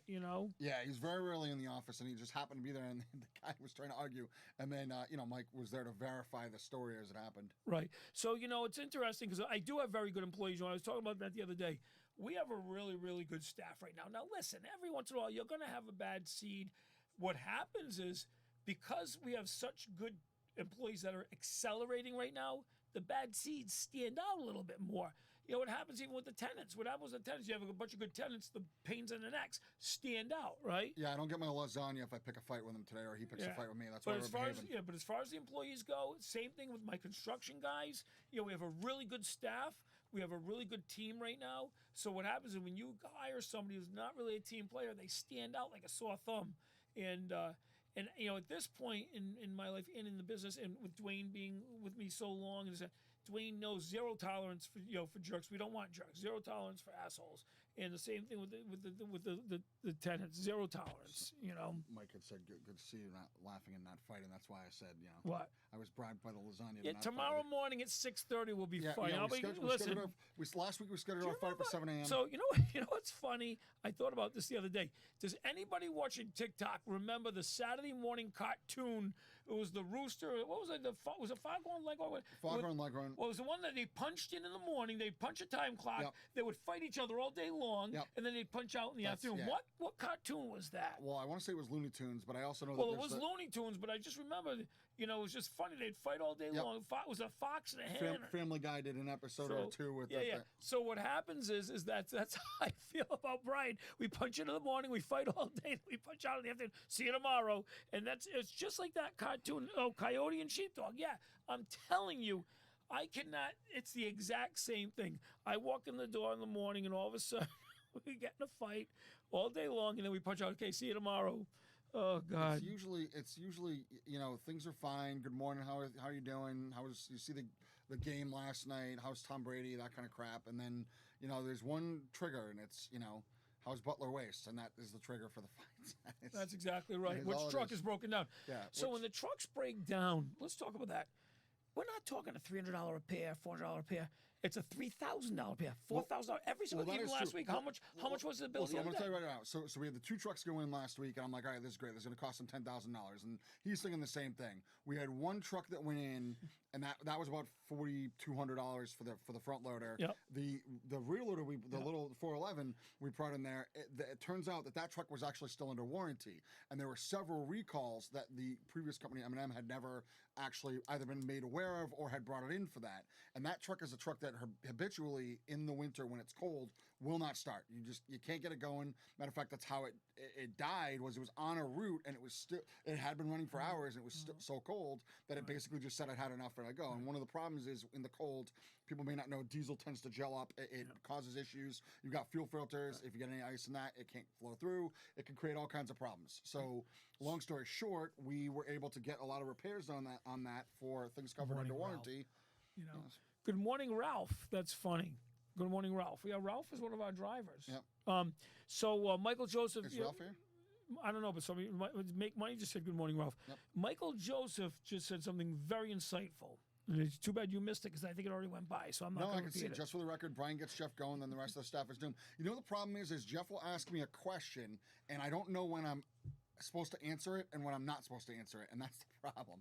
He does ask a lot of questions. Or how you're supposed to answer it. It's really the words. The problem is, and I say this all the time, that Jeff is running 5 businesses at all times in his mind, so it's difficult to get more than 12 words I'm going to get the costume. Make money. Listen, if you find that costume, make money. We're going to do it. It's not going to happen with me, though. Yes, it is. Absolutely. So how do we get solid waste accounts? It's a very good question. So we get solid waste. Well, actually, we got one last week. The Park Avenue Auto guy, because this is considered solid waste. So the Park Avenue, we got it on TikTok. Yep. The guy followed me on TikTok, saw me on TikTok, called Brian, said, "Hey, I followed Jeff the bum on TikTok, and I want to go with your Butler Waste." So they're a local. So that's one of the ways we've been getting. Listen, when I went on TikTok, I've never said call Butler Waste for a dumpster. I've never said that. It was just a residual. It's kind of like last summer when I started going on TikTok and people started going to the ice cream shops and buying ice cream. Hey, I see the guy on TikTok. So it's been a residual effect of me being on TikTok as we have been able to get customers, which I really appreciate. But to answer your question, advertise on Facebook, advertise on Craigslist, word of mouth. It's been a lot of word of mouth with Butler Waste for customers, right? When M&M went out of business, we bought all their assets. One of the things we got was their phone number, so the people calling us and we switched them over to us as far as customers go. So that's how we get a lot of the customers. Rollaway Disposal that we just bought out about a month ago. The people that retired, we got their phone number, we got their website. We're actually going to use their name, so we are actually going to be Rollaway Disposal as well as Butler Waste. We're going to keep the name. They were a very reputable company in Rhode Island. There's no reason to change the name. Why reinvent the wheel? They were very good. Speaking of wheels, we go through a ton of tires. Why? So There's a lot of reasons why we go through tires. Unfortunate timing. Some of the vehicles that we purchased from M&M during the auctions, they were due. The front loader, the auto car at one point needed like 6 new tires. It's just, and then the biggest thing, as I am told, with the roll-offs is when they go into the place where we dump the roll-offs off at, or particular job sites we go to, there's just debris on the ground that happens to get in there. It's very rare that we have a driver that drives over some sort of sharp thing intentionally. It's astonishing though how often we need to get patches or new tires. I do agree with that. Yeah, no, it's unbelievable. So when I got into the business, Dave, who is our consultant, he told me, Jeff, it's going to be expensive. You're going to have repairs. I had no idea, absolutely no idea that it was going to be as many repairs. Now, that being said, again, oh, shoot. I said, that's being said. Mike, make money. He can't stand it when I say that being said. But we've had so many repairs, recently those have gone down with Michael Joseph being able to repair the trucks with all new parts, all new materials, really maintain the trucks. Our repair costs have gone down the last few months, which I'm really, really happy to see. The thing is too with the repairs is an awful lot of the repairs that we happen to experience over the last 9 months were like the major like engine rebuild, EGR valve, like things like that. And now that we're past that, it tends to be more minor stuff where maintenance routine, that's Right. a large part of it. You basically had to take it for a little while on some of the repairs that Oh, it was unbelievable. The repairs are unbelievable, and it takes a while to do the repairs. So that business is a very difficult business. A lot of moving parts in that business. Again, there's a lot of sleazy people in that business. There's also a couple. We've actually met some really good people in that business.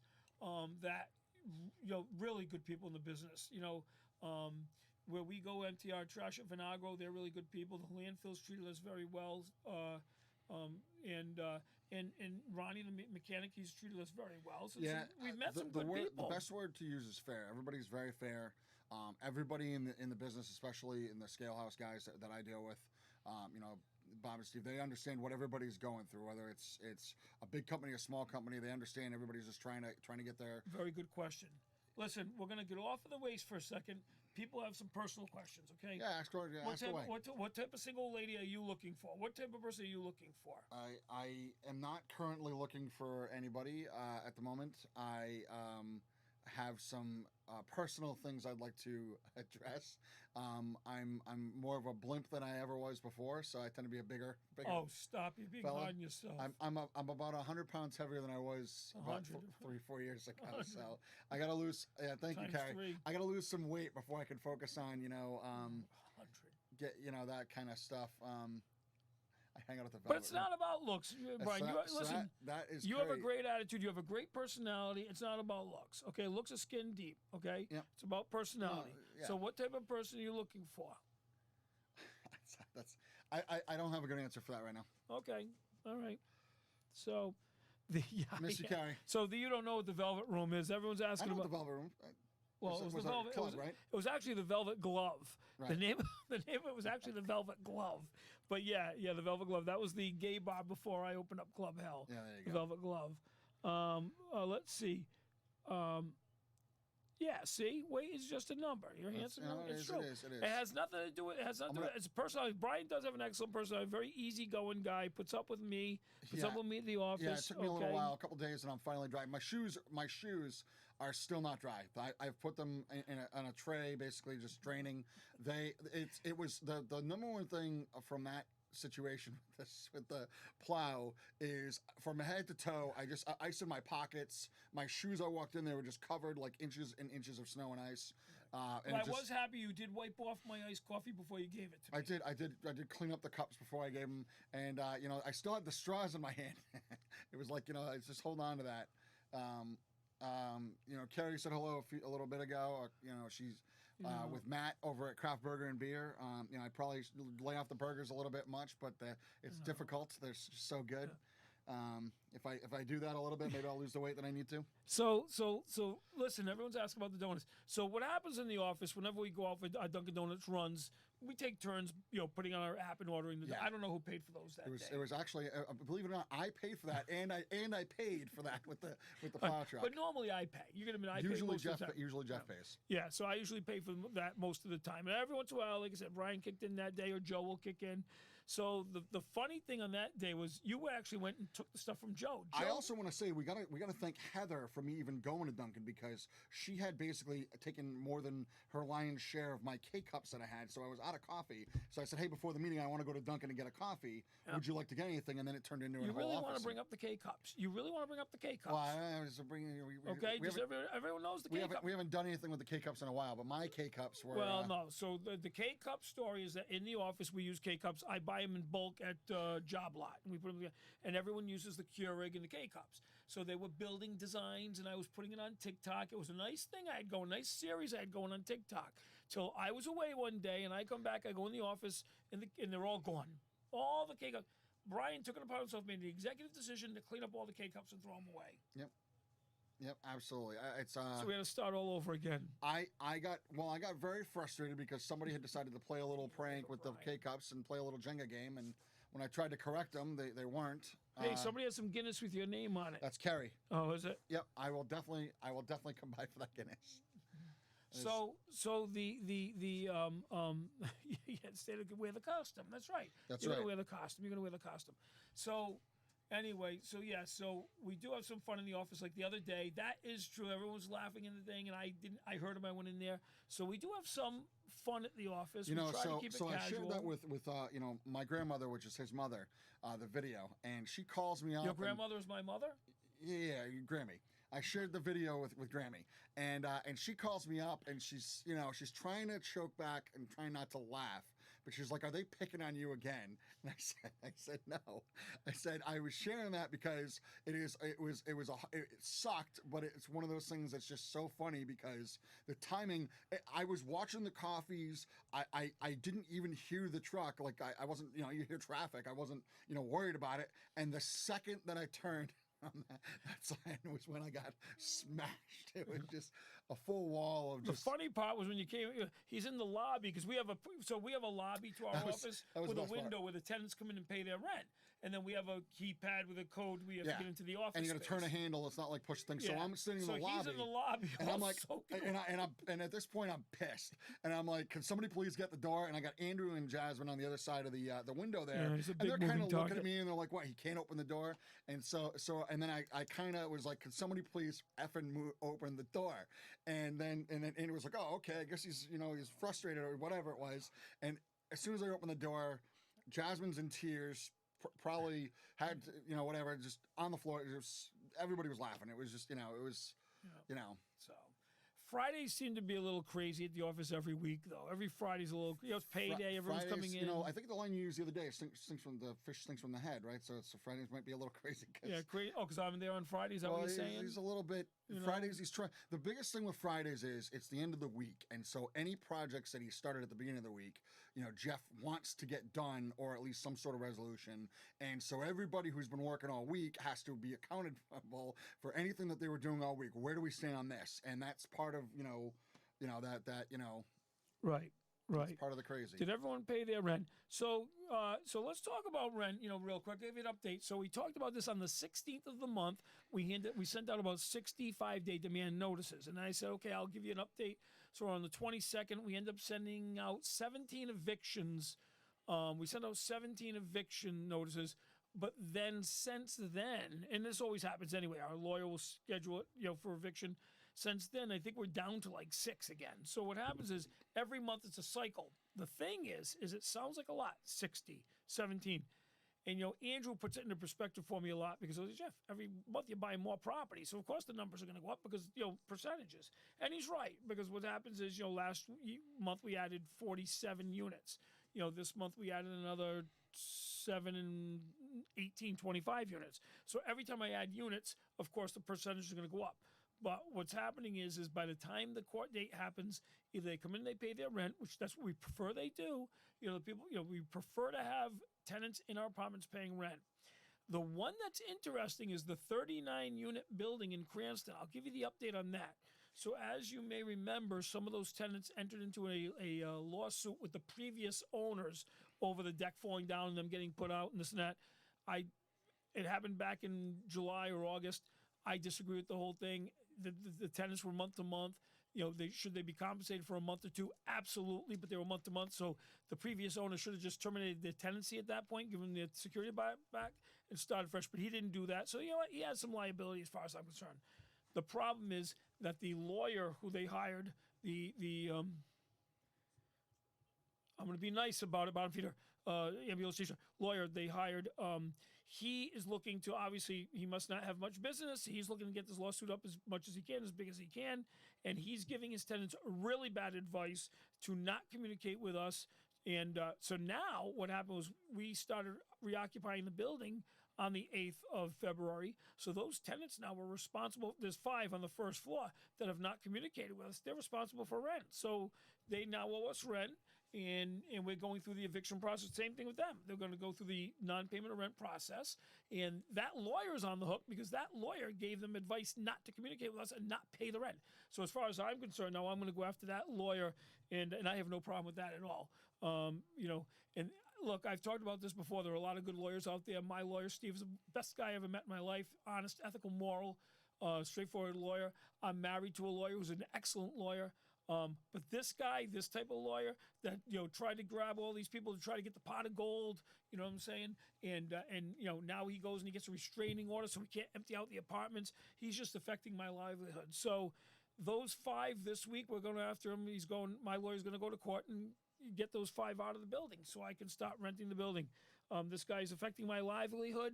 And you know what? And I'm going to keep you guys abreast of that because you know what? This lawyer, he's a jerk.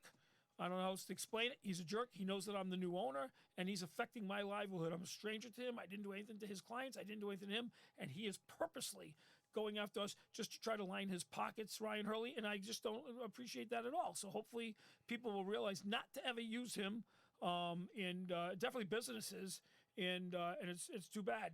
And of course, I'm letting the insurance company know what's going on. The fact that we do have these apartments available, Ryan Hurley, to rent, so that way, this will diminish his claims of financial claims. But he actually hurt his clients. So let me tell you the story on that. His clients were all paying like between $850 and $950 for rent in my building prior to me buying the building. And I contacted them, and I was at that point willing to let them all move in at the same rent, move back in at the same rent. But now that this lawyer is now affecting my livelihood and my income, those clients, those tenants are not welcome back in my building at the $850 or $950. They can pay the market rent of $1,250 now. So he hurt his clients. So maybe they're going to get a few $100 from this nuisance lawsuit. But you know what? They're not welcome back in my building as far as I'm concerned. And I know they watch me. They watch my TikToks. And I'm sorry. But you know what? Don't complain to me. Complain to your lawyer. He's the one who gave you that great advice. So that's the story with that. That's the update on the 39-unit building. What else is there? So did everyone pay their rent? So yeah, so this month I gotta say, so far I'm very pleased with the percentage of rent paying people. Andrew has his staff on top of that every day calling, and really staying on top of collecting the rent. So that's a good thing. That they're doing a good job. So who's paying the property taxes on the 4 year?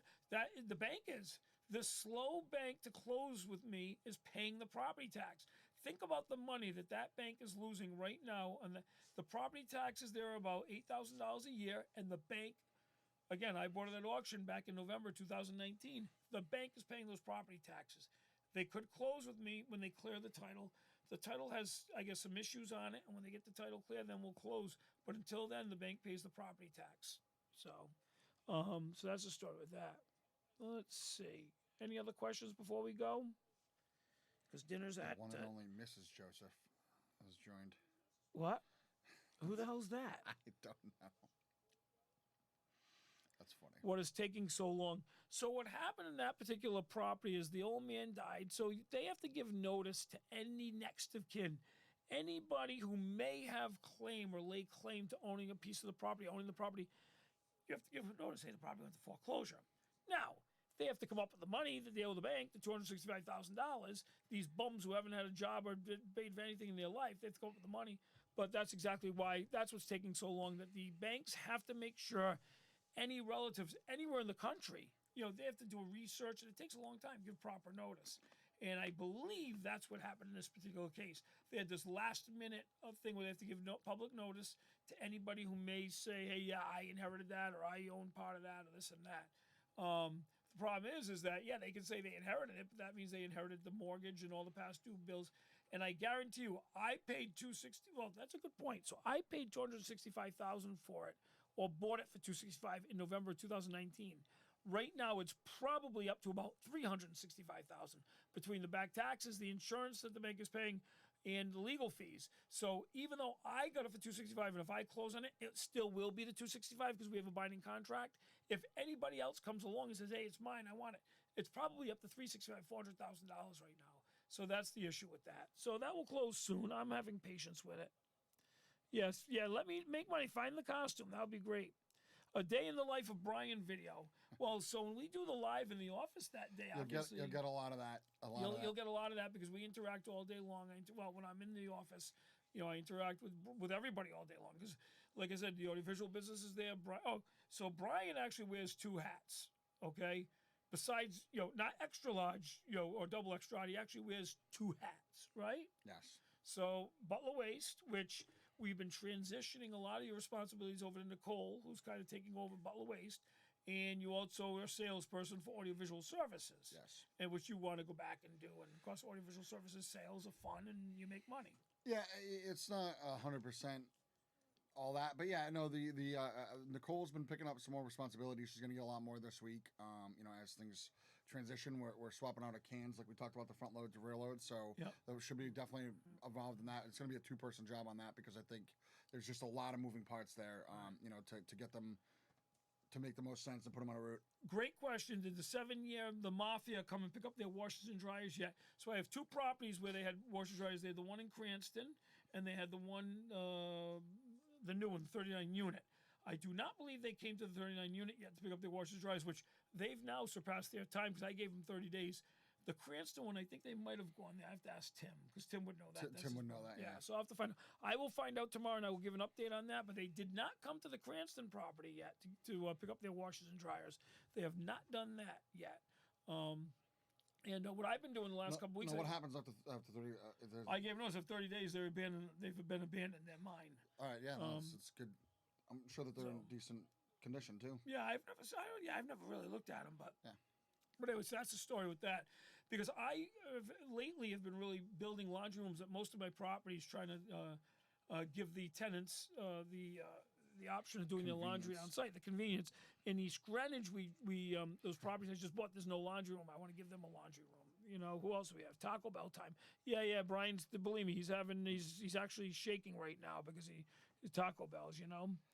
But anyway, so burrito withdrawals. The couple of things I want to tell everybody: I am recording this live for TikTok, for YouTube. This will go on my YouTube channel today. So if anybody did come on late and you missed any of our live today, me and Bryan, it will be on my YouTube channel later on. And also, if you guys have any questions, that you can send me questions anytime, and I do answer them. I do video answers on the steak quesadilla. Do they have steak quesadilla tacos? They do. Yeah, they do. Oh, are they good? I don't generally do the quesadillas. I'm more of a Crunchwrap Supreme and chalupa guy and burritos. But yeah, no, it's the steak quesadilla is good. If you want me to give her a rundown on the menu, I can do that. No, yeah. If you don't, Bryan loves Taco Bell. Yeah, it's my. That's so funny. That's so funny. It's my Friday night. Every Friday night. Do you remember Taco Maker in Rhode Island? There used to be a small Taco chain. Maker. Yeah. Taco, they were very good. They were good. California tacos pretty good. Just Taco Bell's convenient. So, no, I like Taco Bell. Menu review Mondays. So what's funny? Yeah, no, well, thank God. Listen, somebody if I owned a Taco Bell, I'd be losing money. That's what I right? was going to say. Somebody earlier had suggested you get a series of, own a chain of Taco Bell restaurants or whatever. And the truth is that if I was in charge of that, you probably wouldn't be making a profit on that. So, yeah. Bryan used to manage D'Angelo's. Okay, right? Yep. Yeah, Bryan used to manage D'Angelo's. I had my fair share of Thanksgivings and sandwiches. For years, So, yeah. So that's the story with that.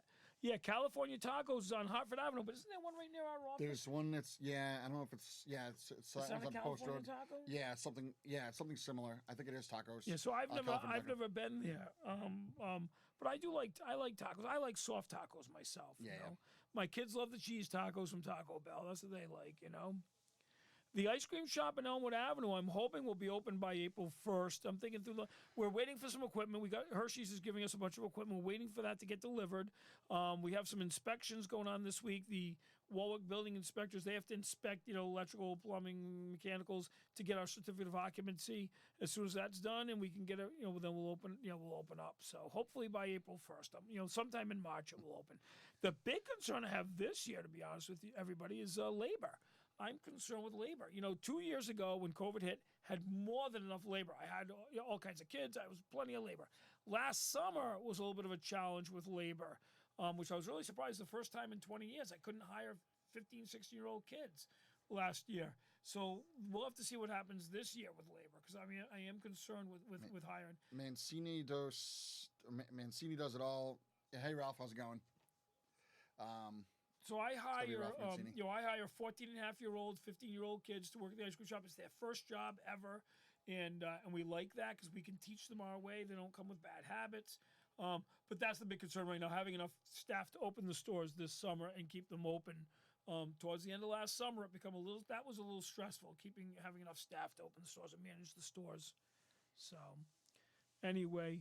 But I appreciate everybody joining us today. Let's see, what do we have? 9,000 likes today. That's pretty good. That's really good. That's amazing. Is that a good number for you? 9,000 likes. What do you normally get?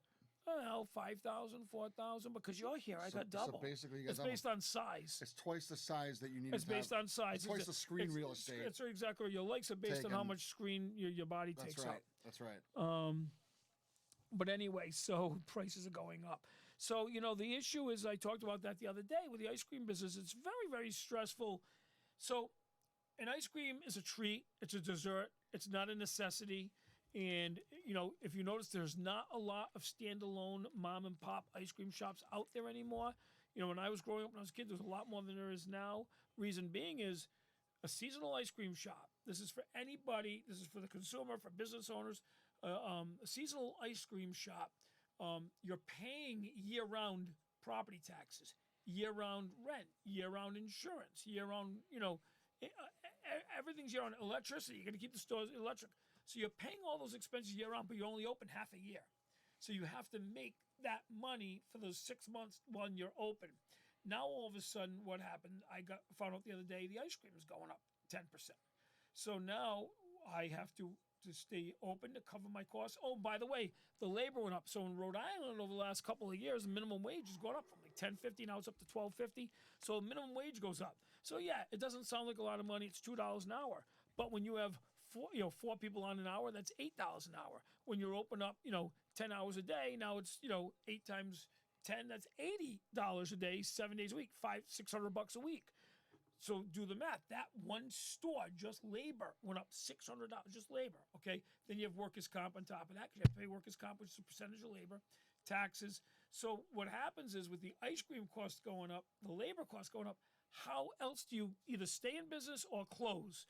Obviously, to stay in business, you have two options. A, give less quantity of a product, right, to stretch your dollar more, or you raise your prices. But that's why there's less and less of those stores around anymore because it's such a narrow profit margin. I could never survive off of those stores just by owning a store and say, okay, I own an ice cream shop, I'm going to raise my family. No. But it is a nice seasonal business. It's nice that my kids have a place to work at, and that's really why I have it. In fact, that's why a lot of people start ice cream shops. When I talk to people that own ice cream shops, they primarily are family-owned, and they start them to give their kids a high school job, a college, get them through college, and then they'll turn around and they'll sell the business after that or close the business. And it's just one of those things where it makes enough money to earn some money for the family for a short period of time. So it's too bad the prices are being forced to go up. But it's either that or I close the store and I rent the space out to somebody else. Obviously, I own the building, so I could do that too. So I have options, but I prefer to have the store. My daughter's 13. She wants to work at the store somewhere. Take care, Mancini. What's that now? Who's me? Who is that, Mancini? I'm thinking it's Ralph. Is his last name Mancini? Yes. Oh, And so Andrew does work a different part of the office. It was good to see you as well. Oh, somebody asked where Andrew works? Yeah. Yeah. So, yes, Andrew and Bryan have completely different jobs. They work for two separate companies, where Bryan runs Butler Waste as a salesman for audiovisual services. Andrew specifically, runs Elmwood Realty. So they are in the same building, but yeah, two completely separate jobs. Though sometimes they have to interact with each other when Butler Waste screws up and doesn't empty Elmwood Realty's garbage, right? That's never happened. Yeah, okay. Why are you trying to besmirch the Butler Waste? In your ice cream shop, do you sell local goods? So no, so what we sell in our ice cream shops is we sell Bliss ice cream. We sell Dell's frozen lemonade. Everybody knows Dell's lemonade. We have Dell's lemonade in all my shops, which is a very successful item to sell. And we sell Hershey's ice cream as well. And that that's pretty much it. It's frozen desserts. It's seasonal goods. It's seasonal things that we sell. We've dabbled a little bit in cotton candy over the years, or popcorn over the years. Just to make it like a festive type of dessert, because that's what it is. It's dessert items in the stores. So no commission for him today. Elmwood's on the shut off. Why we have? Well, yeah. So here's a funny story about that. Okay, Michael, that's a good one. I want to tell everyone the story. So Elmwood Realty owns 50 properties and has 50 locations for Butler Waste to pick up. So just for tax purposes, Elmwood Realty needs to pay Butler Waste every month, right? Because Butler Waste is the vendor picking up the trash for Elmwood Realty. So you know what? Sometimes I don't follow through and write the check to Butler Waste. I own both, so I really don't have to. But for tax purposes, I should. So the funny thing is, the bill with Elmwood Realty gets really expensive. It gets up there like $40,000, $50,000, where Elmwood Realty does owe Butler Waste that money for emptying their trash. So that's what's kind of funny. Yeah, I know. We got free lasagna upstairs coming in 5 minutes. But anyway, I guess let's see. No commission for him today. Are you getting more tenant moving in March? And we are getting more new tenants. Actually, tomorrow, I think we're showing like 7 apartments tomorrow to people. What we decided, look, we're just renting out the apartments to all new tenants over there, and I'm thrilled to get all new tenants over there. I don't think I want tenants over there that are trying to make money off of me just buying the property and take advantage of something that happened a year ago. Shame on them. Shame on them. So yeah, tomorrow we're showing the apartments to 7 tenants, and we're getting that second floor repaired pretty quick. I'm actually pushing the crew to get that done so we can start forcing the issue on the second floor too, to get that approved by the city, to get that reoccupied so I can get rid of those tenants too. Those tenants had the opportunity. I have no sympathy. So who's the property for them manager now. that covers that? Is that Lisa? That's Tim? Tim handles that property. Yeah, Tim's the property manager for that property. So 7 people are meeting Tim tomorrow. Yes, the old tenants are taking their stuff out, which, so what we're doing there is this. In all fairness, the old tenants take their stuff out and they get their security deposit back, because the security deposit did transfer to me when I bought the building. So they do deserve their security deposits back, as long as they don't eat it up, because right now they're eating it up. Right now they owe me rent. So if they're not emptying out the first floor people, if they're not emptying out their apartment, they're using up their security deposit right now if they don't move out. So that's what's going on there. The second floor, I'm hoping by the end of this month to have that second floor with permission to reoccupy it, so I can get rid of this stupid lawsuit, get rid of that lawyer, let him go try to find somebody else, another victim. You know what I'm saying? So that's what I'm hoping to happen there. So the farmhouse remodel is so the farmhouse in North Kingston, that's done. We sold that one under a purchase and sales agreement on that one. The one in Warwick, they're working on the kitchen right now, doing the floor in the kitchen. That's as far as we've gotten on that. We have to replace a pole in the basement. In there, a column needs to be replaced, but they're working on that one. That's the farmhouse in Warwick, the historic farmhouse in Warwick. And that's pretty much, that's the story with that. So I guess we want to get going now, because dinner's ready. It's 4:10. We've covered a lot today. I know we have. This was a great one. We answered a lot of questions. I don't know if there's any last minute questions everybody has. It's the dogs upstairs, Mike. That's not my stomach. Anyway, yeah. But so that's the story. It's convenient having an audiovisual business. It gives me these tools and to do this stuff. And like I said, we're going to be putting it on YouTube later on. I'll put it on the YouTube channel. But I appreciate everybody joining us today. Thanks for stopping by. Yes, thanks for stopping by. Thanks for all the likes and the follows. And like I said, I don't ask for follows, but if you want to suggest to your friends and relatives to follow me, go right ahead. I'll never say no. I'll never say no. Right? He's never going to be satisfied with the amount of followers he has, so you might as well just follow and tell all your friends. No. I'm satisfied. I'm happy. Look, I'm happy that people. Listen. I'm not throwing things down people's throat. I'm just sharing my stories, my life stories. And if they want to listen to me, they can. Thing you wanted to grow. Thank you too. Get to more people. Yep. But anyway, thanks again, everybody. And what I've been doing is just seems to be a schedule now. I've been doing lives on Sundays, and I've also been doing one during the week too. So I'll probably end up doing a live this week during the week. What are they asking here? What's the last minute questions? Again, would be a great idea to have one with Andrew like that instead of him doing Uber online. Yeah. That was ridiculous. That was really. He was driving. Andrew drove around the whole night using my gas. Oh wait, was he doing Uber that night? No, he wasn't. But for some reason he wouldn't go home, which I thought was a little strange. And he drove around doing my live with me on the phone. The sound sucked. It was all bad. So this worked out very good today. Coming into the office and coming into the studio. Yeah, absolutely. This worked out really, really well. Stay there. Now, hold on. Don't go anywhere, everybody. Before we get off, I just want to go over to my camera here, which is my iPad. Okay, so I've shown this before, but I'll show everybody. So, how you doing? So this is my studio. So there's our monitors there for my. So there's the YouTube. So you can see on the YouTube the background, the studio background. But anyway, and then here's the studio here. So this is my YouTube studio, which is right in my house. Built it pretty much during the pandemic to do live streaming. And there's my guest today. So thanks again for joining us, and I'll go live again this week. If you have any questions, send them to me and I'll answer them. So thank you. Have a good night, and let's see, where the heck do you get off this thing? I still have not learned how to end. Maybe you hit the X. There we go. There we go. Pretty cool. That was yeah. But you see what happens? Like Chris always asks me, Why